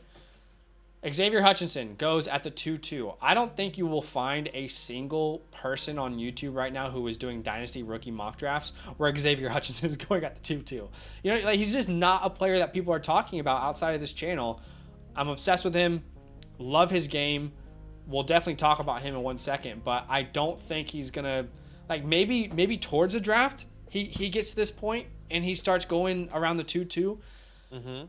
But I don't think right now you'll find a channel where he's going this high. He's probably like end of second round type pick. But he is my wide receiver 5 in this year's class. He was 4 before Kayshon Boutte declared. But I'm obsessed with Xavier Hutchinson, one of my favorite players in this draft, truly. He is going to be a late declare. He'll be 22 years old into the NFL draft. Broke out a little bit later as well at the age of 20. But the story behind that is that he went to junior college first. He went to JUCO before going to Iowa State, but has been an absolute tear at Iowa State. So he's starting already at a disadvantage versus these other prospects, but holds the single season record for receptions at Iowa State. He was a dual sport athlete in high school. There's certain players where you watch their film and you just fall in love. For me, that was Xavier Hutchinson. Great route runner, clean, quick cuts at the break point of the route, Great first step, really quick, special ability to lull defenders to sleep and then burst into that second half of the route. Incredible contested catcher. And I think he had to show that this year because the quarterback play was pretty subpar. So many overthrows and underthrows on film, which led to him making these incredible catches. Great body control, good ball tracking skills as well. In one-on-one scenarios, he is great at coming down with the catch. Good hands, specifically on jump balls. He is very, very impressive in those scenarios. 6'3", 205, so great size. I think he has very good game speed. I don't think he's got like the Addison game speed, but I would say similar speed to, let's say, Quentin Johnson. Like, I think he might be able to be right around that 4.4 to 4.4. Yeah, I think he can. 2, like in that area, you know.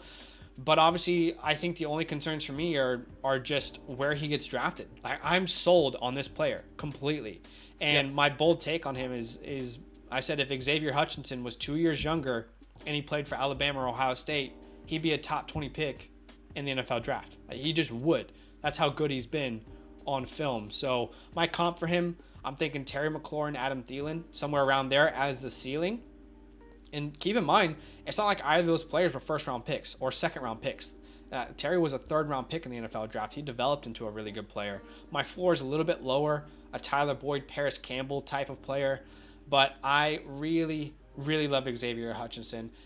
And I want him in as many drafts as I possibly can get. I think he has the potential to be one of the steals of the draft this year.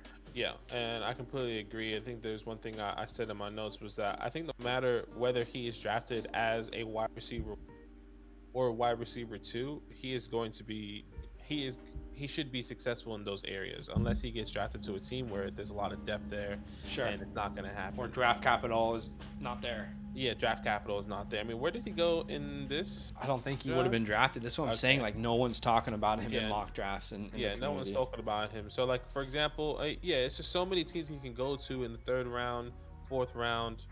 I think even 4th round could be an area where he could excel. You know, like, for example, Amon-Ra went in the 4th. Sure, but Amon-Ra is like the exception, not the rule, to be fair. 100%. I'm not saying that, like, he has still a good chance in the 4th, but I think if it's the right system, talent. If it's the right system, I'm still going to give him a chance, especially if he gets drafted in the 4th and you can get him in the late 3rd in your rookie drafts or whatever the case may be. Early 3rd, probably, yeah. Yeah, I'm definitely willing to take that chance. That would be like David Bell, kind of, right? True. So, and he still went mid. He still went mid-second. So yeah, it'll be interesting to see. I want at minimum 3rd round draft capital. I am hoping that as people start to evaluate film, he is one of those risers. I'm really hoping that's the case. We'll have to wait and see what happens with him though. Yeah. But we both love him. I'm obsessed. X gonna give it to ya. Gonna give it to ya. J22. Another punter. I mean, you just cannot draft back-to-back punters. Let's see who it is. This is Michael Mayer. That's a really good pick at this point, to be honest, man. I think we just keep forgetting that Michael Mayer is an option. That was my pick, to be honest. That's where I was going. Still a 1st round draft capital. It's according to this mock going to the Tampa Bay Buccaneers. A guy that's immediately going to contribute, in my personal opinion, over K-Doll. He immediately jumps K-Doll, and he is going to be a weapon there, no matter if it's Tom Brady or somebody else, because you never know what's going to happen with Mike, with Chris Godwin. They're going to leave. Julio's not going to be there. Maybe Russell Gage is not going to be. Like all those people are probably going to walk. I don't know if Russell Gage is. I think Russell got a longer contract. I think he has like a 3-year deal. Yeah. Yeah. So there's so many scenarios, but I like Michael. Well, Godwin's on contract. I think Evans is, but they could look to trade. Who knows? But I think he becomes the cornerstone of your offense in a couple years. I think the issue with Mayer, I don't know if he's a 1st round pick in a non-tight end premium format, or if he's a 2nd. Like, I'm still trying to work that out. Is he like a 110 to 112 player, or more of a 2-1 to 2-3? I'm not 100% sure, but the only reason he's not locked in as a 1st is because he doesn't really have those elite athletic traits that you want from a tight end. But technically he's incredible. And he's just he's like the best well-rounded tight end we've had come out in the past couple years. So I think that keeps him on the field early and makes him an important part. Like, think Pat Fryermuth rookie season type production, potentially. At the Dragon, baby. But maybe a higher upside than Pat. Hard to say. Yeah. All right, what are we thinking here? I'm on the clock here. I think there's a clear person I would take here, based off of, you know, my talent, my evaluation. Even though I haven't evaluated, he was my top running back here. I'll tell you the two people I'm tossing up, just based off of this tank, because I'm trying to go with this mock. I'm trying to go with the mock. Sean Tucker to the Bengals. That's shit. That is awful. Right? But also don't mind Josh Downs, and I like that he went to the Browns. Yeah, that's a good spot. That's a really good spot. And I think I'm going to go with Josh Downs just purely because I like him with Deshaun Watson. He's a slot guy, but he's also a field stretcher, a guy that can go to the second level. And I think that feels really, really exciting. So let me just pick.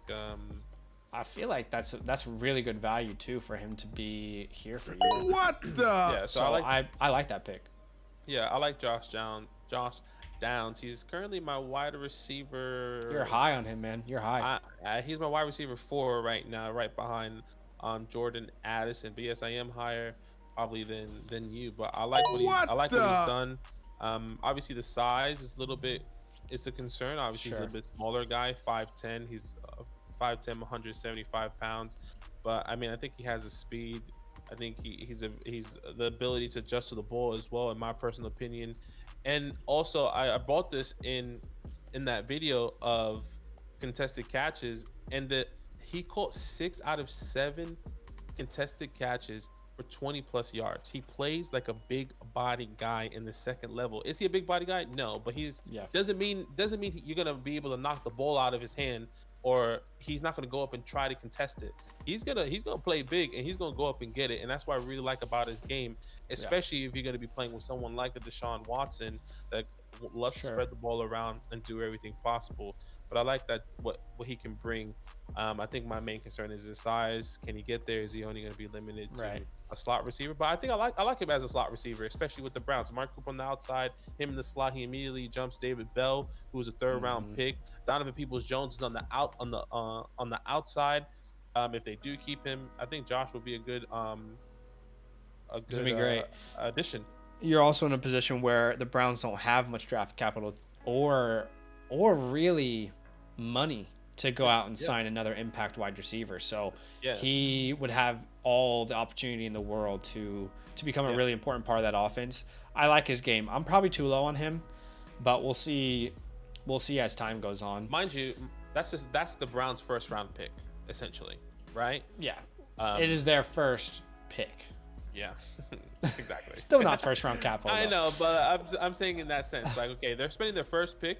We're getting an offensive weapon, right? Like, I think that's a pretty big thing for the Browns. Inca says, what's it like having everyone in your dynasty leagues who know your sleepers are? Yeah, it sucks. Like, we get sniped all the time, constantly, 24/7. James says, do you guys have jobs, or can you make a living off this? We're trying to put a ton of effort, and we really for the last 2 years we've been trying to work our ass off to kind of make this the dream. We're still not there, but we're going to continue to grind and try and get to a place where this is something that supports our families and the people on Patreon, the people who do super chats, the people who like our comment or like our videos and comment and help the algorithm, watch the videos. Like every part of it helps.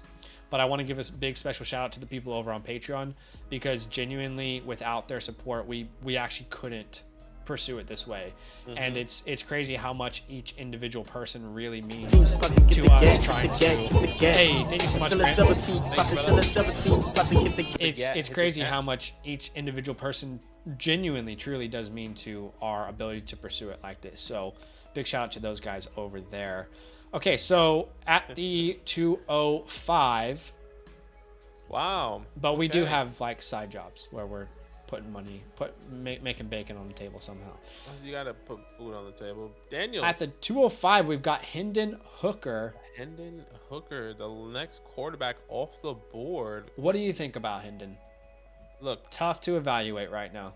Really tough to evaluate. I'm not necessarily in love with this landing. Like, I think it wouldn't make sense for the Seahawks to do this. Why would you get Hendon Hooker if you already have someone like Geno Smith? You're just getting a guy with an injury that is very similar to the quarterback that you have. I think the expectation for Hendon Hooker before his injury, he probably would have been an early second, maybe even late first, depending on which teams really needed him. Can I tell you the opposite side of that? Like the way I view it, like you're exactly right. You're getting kind of Geno Smith, but he's 7 years younger, and he's got a 4-year contract that's cheap as hell. You know what I mean? True. But he's not going to be ready this year. He won't be, but you can sign Geno to like that 2-3 year bridge quarterback unless you believe in him. I'm just saying in this scenario, if they were to draft him. I'm not saying I don't believe in Geno, but you know. No, for sure. I completely agree. Just to play devil's advocate. Yeah, it's very interesting. Look, once again, the thought process of Hendon, and I know you could probably go a little bit more in depth because you followed Hendon a little bit more. I mean, great year at Tennessee. I mean, he was leading it. I think they probably, would you say they would have went into the playoffs if he didn't get hurt? 100%, right? They would have went to the playoffs. I don't know from the SEC because, to be fair, they did lose. Who was it to? Was it to Bama? I think they lost to Georgia, which I think put them in a really tough spot. I mean, the college football playoffs are a whole different politics, and that's tough. 100%. But I mean, he's great. I guess if you can get him, I don't know if I would take Hendon Hooker in the second round of my rookie drafts. Sure, it might be a little early. Yeah, and maybe he's a third round guy I'm willing to take a chance on and just say, hey, if he comes to an opportunity, that's great. But I think there's a lot of other talented players that I would be happy to take over Hendon Hooker. A lot of running backs on the board I like over Hendon right now. That's fair. All right, let's see what J Stump does here at the 2-6. Want to give a big shout out to everybody watching. Thanks, guys, for all the love, for all the subs tonight. It's been really cool to see some people join the community for the first time, or obviously returning viewers. This is our first live stream rookie draft of 2023. So thank you for joining us, and we've already hit a record of 183 likes on a live stream while we're live. So thank you, baby. But I'm curious if we could somehow get to 200. That would be insane and really cool. So the 170 people are watching. If 17 of you haven't liked yet, you could help us get to 200. That would mean a lot. That would be very kind of you. So drop a like to show some support if you want to do that for us. All right. So at the 206, I think this is great value. This is why I keep saying I believe that the second round has a lot of values this year, specifically at the running back position. You're getting a guy like Sean Tucker at the 206. That is great value for Sean Tucker. 100%. And there's just so many players this year that we could see really talented guys like Tucker fall down the board. And remember earlier when I said Zach Evans was tied as my RB3 A and B with another player? Oh boy, is he RB3? He's tied with Zach Evans as my RB3 right now. Tucker is tied for Zach's RB3. Wow. I do have some genuine concern though. No, for sure. And I think I'm struggling to see a scenario in which Tucker is a workhorse. I don't want to say I'm not going to say that he's not going to be, but I have some genuine concerns with his size. He's 5'10", 205, right? I looked at workhorse running backs in the NFL. Check this out. 5'10", 205 with the same build? 5'10", 205. What I did is I looked at all the workhorses in the NFL. Workhorse running backs who are over 205 pounds. We're talking 17 of those in the NFL of 32 teams, right? How about workhorses who are under 205 pounds? And really, this is all that matters, right? I'm going to tell you some more things, but really, this is all that matters. Workhorse running backs under 205 pounds or at 205 pounds. Two in the NFL. Austin Eckler, Christian McCaffrey. That's it. Everyone else is in a split role. There's really good guys like Tony Pollard, but they're still in split roles, right? Right. So it's tough for me because I like the explosiveness, I like the strength, I like the pass catching ability. He grew a lot as a pass catcher this year. In fact, I think he doubled his receptions from last year to this year. Great explosiveness. I see a Tony Pollard type player. That's kind of what I'm looking at with him. And when I say that, I say the upside of this year's Tony Pollard. So that's a very exciting player. I'm not so certain we're going to see a workhorse, but I think we could see a very explosive, get you 12 to 15 touches a game weapon like Tony Pollard. And he could also be there on third downs because he's drastically improved as a pass catcher. I like Sean Tucker. Again, still not sure he's going to be like a workhorse. I don't know that he ever gets 20 carries a game, but I do really like Sean Tucker much more this time around. No, that's fair. Look, Sean Tucker is a guy, I haven't even scouted him. Once again, I scouted a handful of guys, and Sean Tucker is a guy that I've scouted. Well, you scouted 2021, just not this year is what you're saying. Yeah, I've scouted 2021, just not this year as of yet. We're still going through that once again, guys. But Sean Tucker, coming into 2022 season, I really liked him, and he was, if I'm not mistaken, my RB. I think he was my RB3 behind Bijan and Gibbs as well. So I like everything that he can do, and he can bring a guy that I said, but I am saying that he reminds me of now with just watching Sean Tucker throughout the season and how the player kind of played out was Dameon Pierce. You know, there's not a high expectation. There wasn't a high expectation. I don't think he's that strong. That's the only thing. I don't think he's strong like that. I think he is. For me, I don't think he has the weight, but I think he plays with the force of a Dameon Pierce at times. It's not a consistent like Dameon. Every time he's putting his shoulder down and he's going for you. Sean Tucker's not that guy. He's a little bit more elusive, where he'll kind of try to make you miss first, and he's like, if not, all right, let me put my head down, right? And I think that's what I like about Sean Tucker and how strong, in my personal belief, of how he is. And maybe I think it's tough. Maybe do you see any concerns of that play transitioning to NFL size versus ACC, which is already a weaker conference for sure compared to like SEC talent? I think there's definitely concerns in that area for sure, and I think we're just gonna have to see him progress in that and learn how to do that. And I think that's something that he can learn how to do. Maybe it's like, hey, instead of trying to hesitate, just hit the hole, hit your man, get the extra first two extra down, not down, yard or two. That's what I'm trying to say. So I really like the thought process. I think maybe the pathway as well could be similar, where Sean Tucker goes to a team and is not necessarily liked, and maybe he's going to get an opportunity, but at the same time, it's hard with the running back market right now. So I like Sean Tucker so much. As much as we hate this landing spot, the state of the running back room is rough, and this is realistic. He could realistically be drafted by the Bengals in the third round. I'm not saying it will happen, but he could realistically be behind one of these guys who have big time money. So that would be tough. I mean, Joe Mixon's on the books till 2026. You know. Yeah, he is. So that makes it tough to see Tucker's pathway. Can Sean Tucker be a person that eats into someone's workload though? I don't know. I could see I guess because my best comp for him is Tony Pollard. But I could see the Tony Pollard type. It's going to take a couple years. Exactly. That didn't but really I think he could develop down into that weapon that Tony has become. But we will see. I am on the clock here, but I will say we can both agree that this is good value at the 206. We just hate the landing spot, and hopefully it's different. And that's why I would say in this mock draft though, if he's on the Bengals, I'm not taking him at the 206. You know, Agreed. But maybe you just bet on the talent. All right. I'm going to go for a running back that I have right behind in my scouting grades. I have right behind Zach Evans and Sean Tucker. Let me double check the difference. He is about a point below them in my grades. This was my RB3. Hey, Ben, thank you so much for the sub. This was my RB3 in last year's 2021 or 2022 running back draft class, but then he decided to return. I think you probably know who it is. I'm going to be drafting here. Zach Charbonnet. I'm a big Zach Charbonnet fan. Love his game.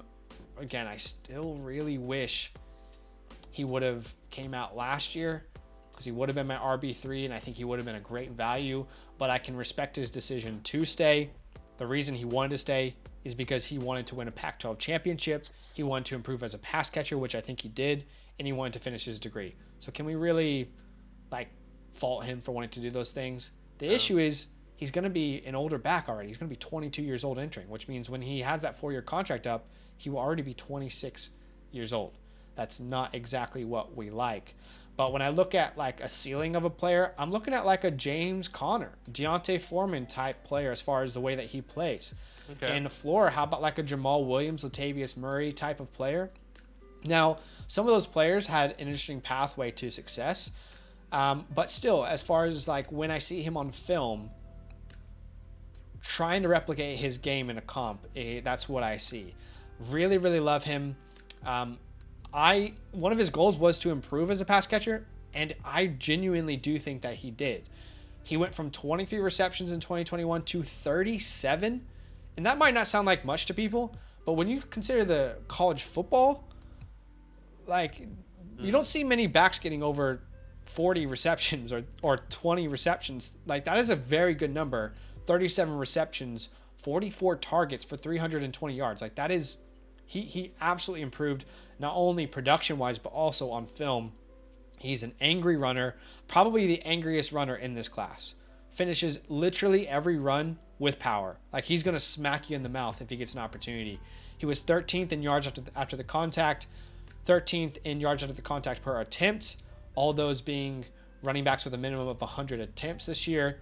Impressive vision, consistently shows an ability to identify the right running lane, good contact balance. I think he instantly steps into an offense and is that first and second down role for a team. You could hand him, like, who's in the playoffs? I'm trying to think. Like, if you wanted to... the Giants, the Vikings. Just pretend like like, let's just pretend like Travis Etienne went down and Zach Charbonnet's on the team. That's like, you can hand Zach Charbonnet tomorrow, this week, 20 carries, and he will be completely fine. Like, he is that kind of running back. I love him. I think this is a good value for him. The things I don't love is that he's going to be relatively older for a running back entering the NFL. So that's something I don't love, but lands with the Bucks. I think what you see here in this scenario is Leonard Fournette moves on. And to be honest, he already looks like he's moved on physically. He moves on somewhere else. He moved on. Rashad White. His body was moving, baby. Rashad White becomes like your third down Tony Pollard type guy, and Zach Charbonnet takes the first and second down work, or it becomes a split backfield. So, I mean, do you agree with me with Leonard Fournette? It was tough watching Fournette. No, it was. This season. He looks like he is. It's like, man, there's no explosiveness there. The tank's empty. Yeah, it's just one too many cheeseburgers in the off season, and then he was like, "I got it. I'll be all right." Yeah. I got training camp. I'll lose like 10, 15 pounds in training camp. Nah, bro, you were still eating cheeseburgers, my guy. Yeah. How's he below Bigsby for all the reasons that I just mentioned there? Tucker is a much better pure runner than Pollard. I think you might be discounting Pollard, but I can respect your opinion there. Okay. Devin A-Train. Devin A-Train goes off the board. Do you want to talk about him? He's a fast guy. Pretty fast. Great speed. Track guy. Is he an NFL running back? Absolutely not. Don't say absolutely. No, people are going to hate you. Look, not absolutely not. I think another trait that I think is so sought after is speed in the NFL, to where like he does have the speed, but I'm not necessarily sure if he has the vision, the capability to really take his game to the next level in the NFL. Sure. Can he be a punt returner, a kick returner with his speed? Absolutely. Can he be a workhorse? I don't think so. Like, it's a hard no for me. His size is not there. Maybe he should transition to a wide receiver or something, because he does have the speed. Even at wide receiver, he'd be undersized though. Yeah, even then. So like, there's more cons than pros than for Devin A-Train. A-Train, if you know what I'm talking about, the boys. Yeah. But yeah, I just don't think he is somebody that's going to be contributing. And if he is, he's not even a pass catching guy. He's not a bad pass catcher. No, he's a good pass catcher. I would definitely put him in that category of a good pass catcher. Though I view him as like an elite third down running back. The Tariq Cohens of the world, the James Whites of the world. Like, that's the kind of, he's definitely not a first and second down guy, a guy that you can get 15 carries a game to. He's like, I haven't gone to he's looking like he's going to weigh in at like 180, maybe under that. No, No. In between the tackles in the NFL, no. You're not, and your speed doesn't always translate in the NFL like it does in college.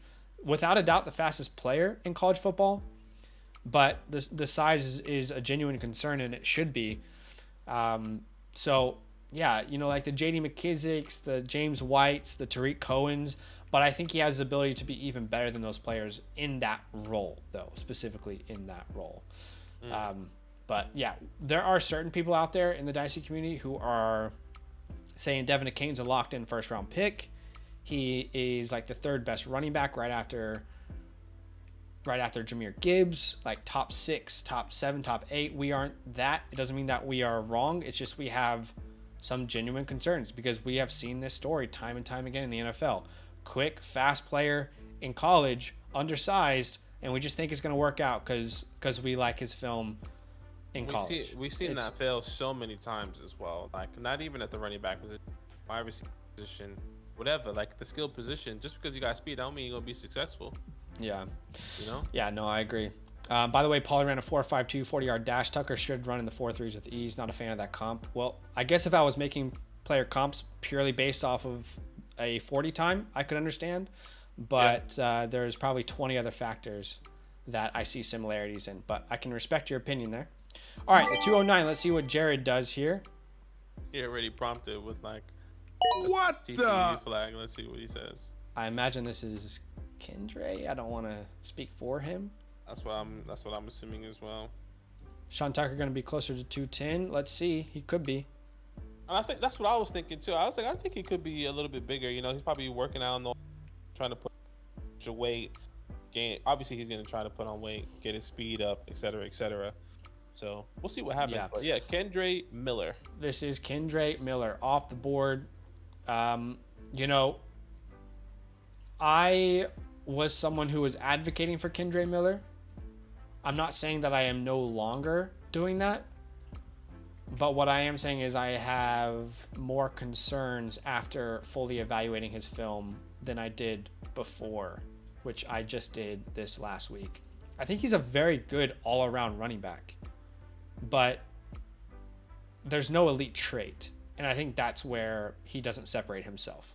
Decent vision, like good strength, good contact balance, but he certainly doesn't separate himself in any elite area. I think if his pathway to fantasy relevancy is going to happen, it's going to be like the Chris Carson pathway. Late draft pick, but just does all the right things and really stands out as a talent. So I'm a little bit lower on Kendre after reviewing the film than I was beforehand, unfortunately. Okay. I haven't gotten to Kendre, so I can't really speak much, and I didn't evaluate him in 20. So sure. I still don't know much about him, but I know there's a lot of talks. Obviously, the Twitter sphere, the community are really liking him and what he's done with TCU, especially towards the second half. Well, not the second half, just throughout the season. I mean, he was crazy yardage. I think he has like 1,400 yards on the ground or something like that. Yeah, put up huge production with Zach Evans leaving. Crazy numbers. So I think it was great, kind of what he did. I need to see where he's at and his builds. I know he's like, I have his thing up here, 6 foot 220. So he's a pretty decent size. I don't know the speed yet I have of him. I think he has decent speed. So let's see what happens when I evaluate him. But looks good so far. Syracuse lists Tucker at 210. Well, no one else does. So either Syracuse is right or someone else is wrong. Both PFF and ESPN list him at 205. I don't know. I mean, we'll find out at the combine, won't we? We'll find out. Like that will be the final say at the end of the day. Yeah, 100%. All right, let's see what happens here at the 210. Who have a better NFL career, Spiller or Kane? We were very anti-Spiller. This time last year, we were getting hate comments for our dislike of Spiller. We were like, we don't see it, guys. No. I don't know what everyone's seeing, but we don't see it. Spiller was like, I would say a Kane. Number two. Like some people's. People were like, he's RB2. Yeah, he's not even RB5, guys. Sorry. It's going Marvin Mims going to the Chiefs. I really like this landing spot. I like Marvin Mims.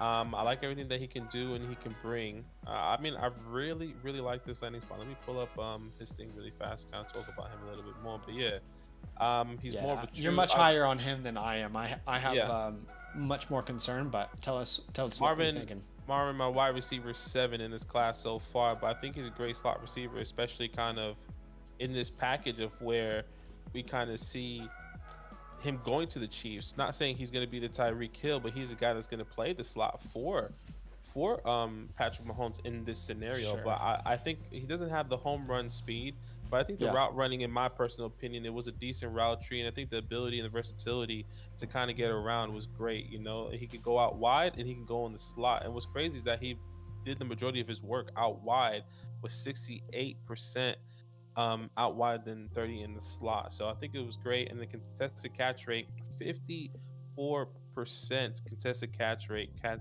which I think is good, especially for his size, only being 5'11", 185 pounds.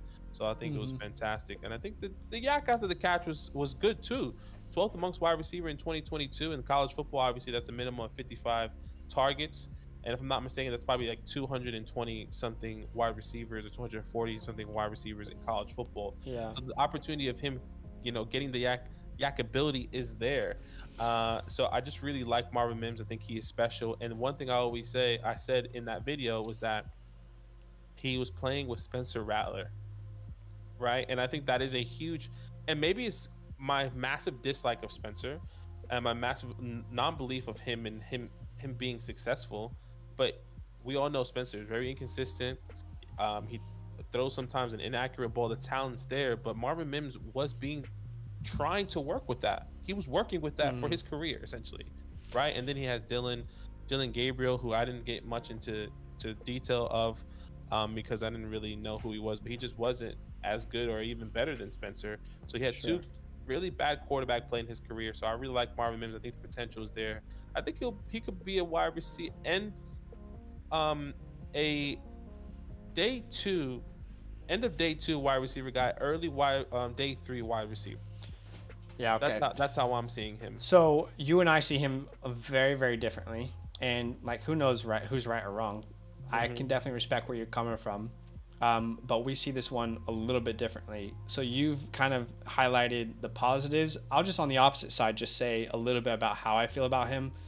Doesn't mean I'm right. Like who knows? We'll find out. Yeah. But to me, I feel like he's just a guy on a team. Maybe a wide receiver 3. When we speak to the yards after the catch, I feel like that was more from his deep ball threat, not necessarily operating as a yards after the catch receiver. There's a lot of his success came from speed, deep balls. So, you know, in college, there's a lot of broken plays. You catch the ball at the 30-yard line, this deep pass, now you have 30 yards after the catch, you know, with no one in front of you. I personally didn't see any sort of elite stop ability. Pretty easy to take down after the catch if you get your hands on him. Not a lot of strength. I'm concerned about his size. I think he'll be limited to a slot role, which is not awful. And then when we talk about like fantasy value, we're talking about PPR. We want guys to get receptions. We want them to be workhorse slot guys. Like at best, I keep hearing people compare Marvin Mims to Tyler Lockett. And in that scenario, well, let's compare their production in college. Tyler Lockett had huge, massive numbers at K-State. Massive production. Then you look at Marvin Mims, and yes, I understand the organization was in a tough spot, but at best, his best year this year, he averaged 4.3 receptions a game. And like, what is the upside in the NFL? 4.3 receptions a game when you're the wide receiver 1 on your team in the Big 12. It's tough for me to see him becoming like anywhere near like a version of Tyler Lockett. And by the way, before that, in 2021, he averaged 2.5 receptions a game. And it's not that I don't think he can be a good player, but for fantasy, I'm not sure he's ever going to be more than let's try and get this ball. Let's try and target this guy about 4 to 5 times a game. And he catches like three receptions a game. Maybe one of them goes for a deep touchdown. I will agree with you in the ball skills area. He has very impressive ball skills that stood out on film. He plays above his weight for sure. Great contested catcher, good hands, makes those wow catches. But I wasn't impressed with him as a route runner. Seemed like a relatively like condensed route tree. Maybe I didn't watch enough film. And I didn't feel like he had those decisive cuts. I don't feel like he manipulated defenders very much. I think they kind of knew how to defend him a little bit like Jalen Hyatt. It's not like he's got this ability at the break point to deceive you or to have those elite head fakes. So really what I like about Marvin is his speed and his ball skills. But I don't see Tyler Lockett, because I know a lot of people keep saying that. I see like a Kiki QT, Isaiah McKenzie, Braxton Berrios. And again, it's just one man's opinion. I could have not watched the right games, but I struggle to see him succeeding. Difference of that opinion. Much. Yeah, difference of opinion. That's okay, and that's why we do. Like, that's why we do this. We want to see what we like. We have guys that we like a little bit more, and guys we don't. So let's see what happens. Andrew's on the clock here. Andrew is on the clock. Let's see where he goes. Yeah, Marvin. Let's see what happens. I mean, Marvin had the Chiefs though. That's why I feel like he just falls into was McCole Hardman someone we wanted? He was drafted kind of similarly. Yeah, fair. You know, and I feel like McCole Hardman had the higher upside. You know what I mean? It's tough for me to see. Good old B. Cole. I don't see elite traits in his game like Tyreek. Not to say that you are comparing him to Tyreek, but you know what I mean? Like to take that role. What the? Zay Flowers, if I'm not mistaken, goes to the Texans, which kind of makes sense. I love it. Kind of makes sense because if I'm not mistaken, I think my comp for him was Brandon Cooks. Actually, yeah, it was Brandon Cooks. So it's pretty similar, you know, 5'10", 172 pounds. I think he's a little bit lighter than Brandon Cooks, if I'm not mistaken. But I'm not as high on him. I do like Zay Flowers. I personally think he's one of those players where I look at his rankings and I think I might be too low on him. But I like him. It's going to be a concern with the size at 172 pounds. I mean, I'm not saying he's not going to succeed, but he certainly probably won't be able to exceed outside. Has one of the best dominator ratings in the class. So yeah, oh my gosh. Targets are earned, truly an elite number at 36.1%. I say he has relatively good versatility, very good speed, but needs to work on the drops, because while drops might not be a concern for some people because you earn targets, if you're in the NFL and you're dropping the ball, you will lose those targets. You know, like it's not like the NFL has no one else to turn to like these college teams when they recruit these players. So the last thing I'll say is we didn't see a lot of press coverage, so I don't know how to evaluate that part of his game. My comp for him, we'll have to do a throwback, and I think this is one of my favorite comps I've ever made because I feel like it's so perfect. Let me know if I'm wrong, but Eddie Royal. I feel like the way they play the game is so similar. I don't know if you remember Eddie Royal, was a Bear, was a Charger. So I see a little Eddie Royal, Jamison Crowder as a floor, and a KJ Hamler as a floor, but I'm a big fan of his. I just have concerns, so I think this becomes where he should go. I think this is like anywhere from the 2.8 onwards is where I think he should be considered. Yeah, I mean, hey, I think it's good. Look, Zay Flowers is not a guy. Like, it's so hard for me to think of it because I think the same thing as you. You know, like I feel like I might have him a little bit lower, but everything that on film tells me that he could be successful. But I think what's really hindering me is the size, specifically the weight. 175 pounds, which if you're coming in at 175, not really that great at 5'10". Production's there, the route running's there, you know, the drops 100% were the it factor, or is a. Can I ask on that then? Because wouldn't you have those same concerns with Marvin Mims? I think he's like at 180. Is that right? I think it's at 180. I think he's 10 pounds heavier. Okay, he's a little bit, and I think I just love the ball handling so much more. Sure, he does have better hands, no doubt. And I think that's why I have him so high. But I also think he's a more pure slot receiver than what Zay Flowers is. He didn't get the work in the slot. Marvin Mims like Zay, or I think they're kind of similar. I think Zay has 66 and Marvin Mims out wide, and Marvin Mims had 68 out wide. Yeah, so I think they kind of played the same role, but I think what's going to happen is that they're going to transition truly into the slot, right? Sure. I struggle to see those guys on the outside. Yeah, I struggle to see that as well, them going to the NFL. So I think if I'm looking at who's going to the true slot wide receiver, I'd rather have Marvin.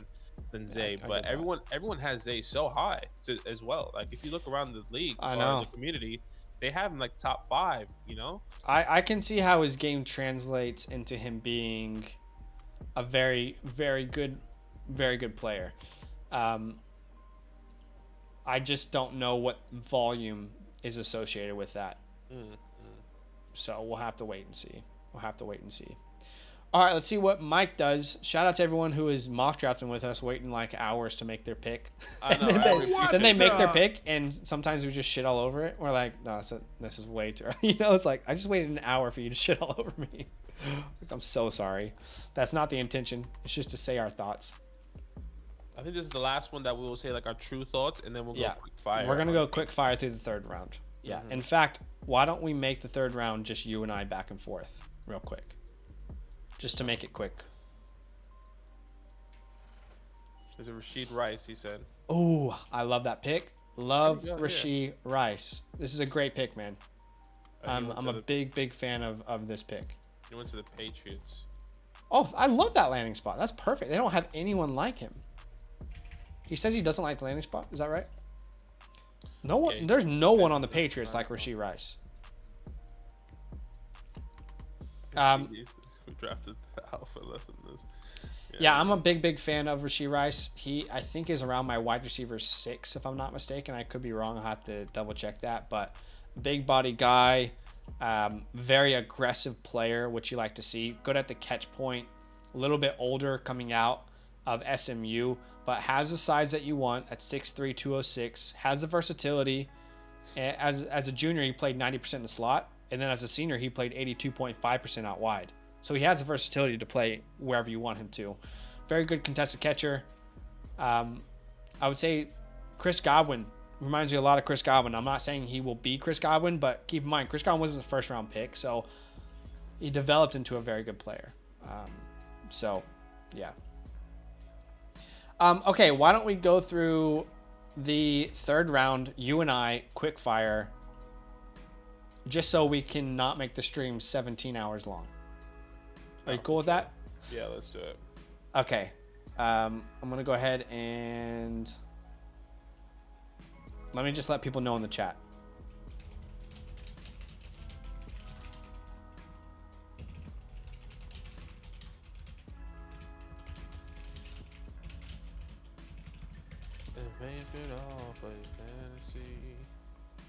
Okay, so I'm going to go ahead and resume the draft, but I'm just going to let people draft kickers if they want. All right, let me give you the 301. Who do you want here? I'll take...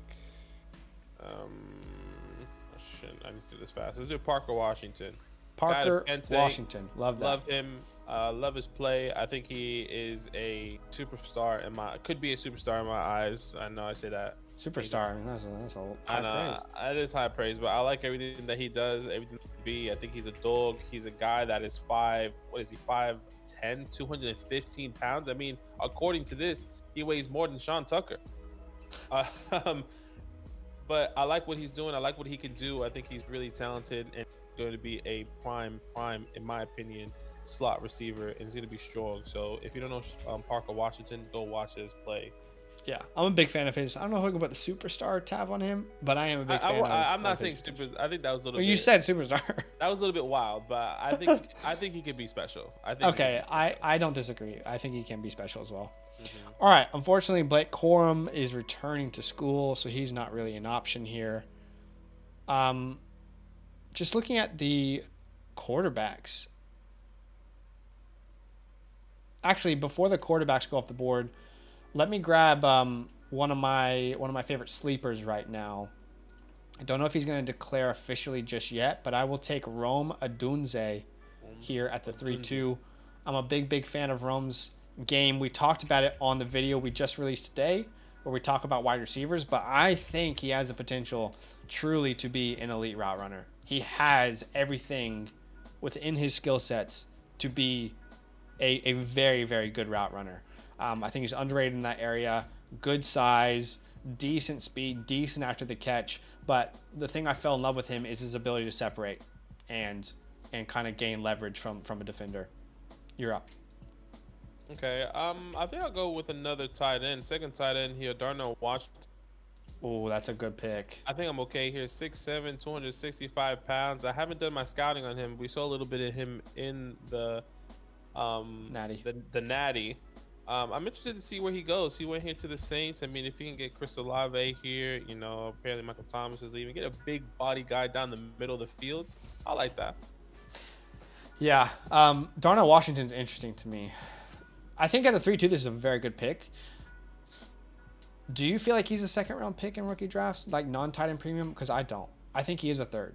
I think he but is that could change. I don't know that he's all that quick in the open field. Exactly. And I think that's exactly what I was going to say. I'm really interested to see how fast he is in the 40, if he does go to the 40. If he does the 40, because I think that's going to be a massive impact on this game. Because if he's a really slow guy and he's just basically another offensive lineman, yeah, 6'7", I mean, yeah, I think he's at 270 right now as well. Sheesh. I could be wrong, but I think he'll probably come out at around 260. He'll probably play at that. At that point, almost like an offensive lineman, which is not a bad thing, but I'm not sure as a route runner how he operates in the open field, and that's slightly concerning. I'm not saying he won't succeed, but it is slightly concerning. Okay. I'm trying to see if Tanner McKee went off the board. Did he? Okay, yeah. So Tanner McKee, he was a second-round pick. We like Tanner McKee out of Stanford. Took a year off to do, what was it, missions work or something? Yeah, took a year off. If I'm not mistaken, he was a third quarterback behind Trevor Lawrence. I'm pretty sure behind Trevor Lawrence and Justin Fields in that class, 2018. In that draft, in that high school recruiting out of high class. school, and then he took a year off, had mission to do missions with his church or something like that, and then came back, and now he's here going in the second round to the Bucks. Yeah, I like Tanner McKee. He is kind of the 1990s to 2005s prototypical type quarterback. The stand in the pocket, 6'6", big body, can easily see over the line of scrimmage. Pretty good arm, pretty good processor. We'll see. I mean, second round, maybe he has a chance to compete for the starting job there, like Davis Mills did out of Stanford. So I'll take him there at the 3-3. You know, 3-4. I'll rock with Austin here. Actually, he's saying I'll take Kincaid then Darnell, and I'm with you there. Dalton Kincaid here to the Lions in the second round a little bit later. I was going to try and grab him next. I actually completely forgot about Dalton, a guy that I like out of Utah, 6'4", 242 pounds. I think the production that he's gotten, 70 receptions, nearly 900 yards, and 8 touchdowns. I think it's phenomenal. I think he fits well here for the Lions, especially with TJ being out. Second round draft pick here. He's going to get some work if he does go to the Lions, in my opinion. Yeah, I agree. I definitely agree with you. All right, I think I was waiting for this player to fall, and I feel like this is far enough for him to have fallen. I feel like the only thing I really love about him is his size and his route running, which means he can be successful, but there are no elite traits to him. That's going to be Jalen Hyatt's teammate, Cedric Tillman. So I'm going to take Cedric Tillman here. I don't know that Jalen Hyatt is even a better NFL wide receiver than Cedric Tillman. So that's why I feel like we should be really hesitant to take him too early. But I'll take Tillman here. Tillman was the reason that the Volunteers kind of went on that run. And they started to become this potential championship team. And then he had an injury. So I'll take him here. All right, just looking at the draft here. Maybe I can't go by the draft. I'm trying to just see if there's somebody else that's out there. Rashid, Jenner. I mean, I guess we can just go with another wide receiver. I think it might be a bit. The Tanko, Sean, Charbonnet, Dane. I don't even know who to go here. Where would you go at this point? You want me to do the rest? Yeah, sure. Because maybe there's more people that I'm not, because I haven't scouted everyone. So I just on the running back area. So I don't even know where I should be going here. Yeah, I think next I'm probably going to go Rakim Jarrett. I like Rakim Jarrett. I believe he was the second overall high school recruit of his class. He originally committed to LSU, and then he ended up, 5-star recruit, and then he ended up staying home. I think that really hurt his production and his career. talented player. We'll see what happens. He's one of those freak athletes where come combine, he could absolutely make some noise. Next, I'll go Trey Palmer, another player who had to transfer. Well, he didn't, I guess Rakim didn't, but Trey Palmer had to transfer from LSU. Couldn't really beat anyone out. Goes to Nebraska. I think he's a little bit of a limited player, but I can see, punt returner who could kind of work his way into a role, into a rotation within an NFL offense. Okay, I think next I'm probably going to go... Oh, there's a lot of running backs I still like, actually. Yeah, there's still a lot of running backs. I think I'm going to go Israel. Oh, did I go Israel yet? I don't know. I'm going to go Israel Abanikanda here. I don't even know if I'm saying that right, but I really think he has a potential to be a late round guy who could be special. I think he could handle a pretty good workload. I'll go Deuce Vaughn next. Probably a player I'm not drafting on any of my teams, but I think I'm just trying to be realistic as far as like he probably will be off the board by this time. Someone will take him, but I'm not even sure that he makes an NFL team. I would say Chase Brown is probably my next running back off the board out of Illinois. Kind of similar to Kendre, not as players, but in the sense that like good, well-rounded player, but just not any elite trait that really jumps out to me. Okay. Yeah, I mean that's the guy I've been seeing all over Twitter. A lot of people like Chase Brown. Once again, I haven't scouted that second half of those running backs, so I don't really know much about some of these people. I know some about. I do like him. But Israel is interesting. I haven't heard of Israel, to be honest. So he had a 6 touchdown game. I think over 200 yards this year. It was crazy. He's interesting. I'm not sure what kind of capital he'll get though. And the last player here who I probably actually would take before Deuce, I was just trying to be realistic as far as like where he might go, would be Tajay Spears, running back out of Tulane. He looked really, really good versus USC, and he's had a great bounce back year coming off an ACL injury. Really explosive player. I'm excited to see where he will land, or if he'll even have an ideal scenario. It might be one of those Jerome Ford players where we love them, but they're just buried in the depth chart. Yeah. Okay, so that's it. I'll just say some other names that were in consideration. I think it's Meehan Williams out of Ohio State. I don't know if he's coming back or not. Mohamed Ibrahim out of Minnesota. Dwayne McBride out of UAB. Blake Corum is returning, unfortunately. I'd say Kenny McIntosh could be considered out of Georgia. Rashawn Johnson, who was kind of the 1-2 punch with Bijan out of Texas this year. You could consider him. Right.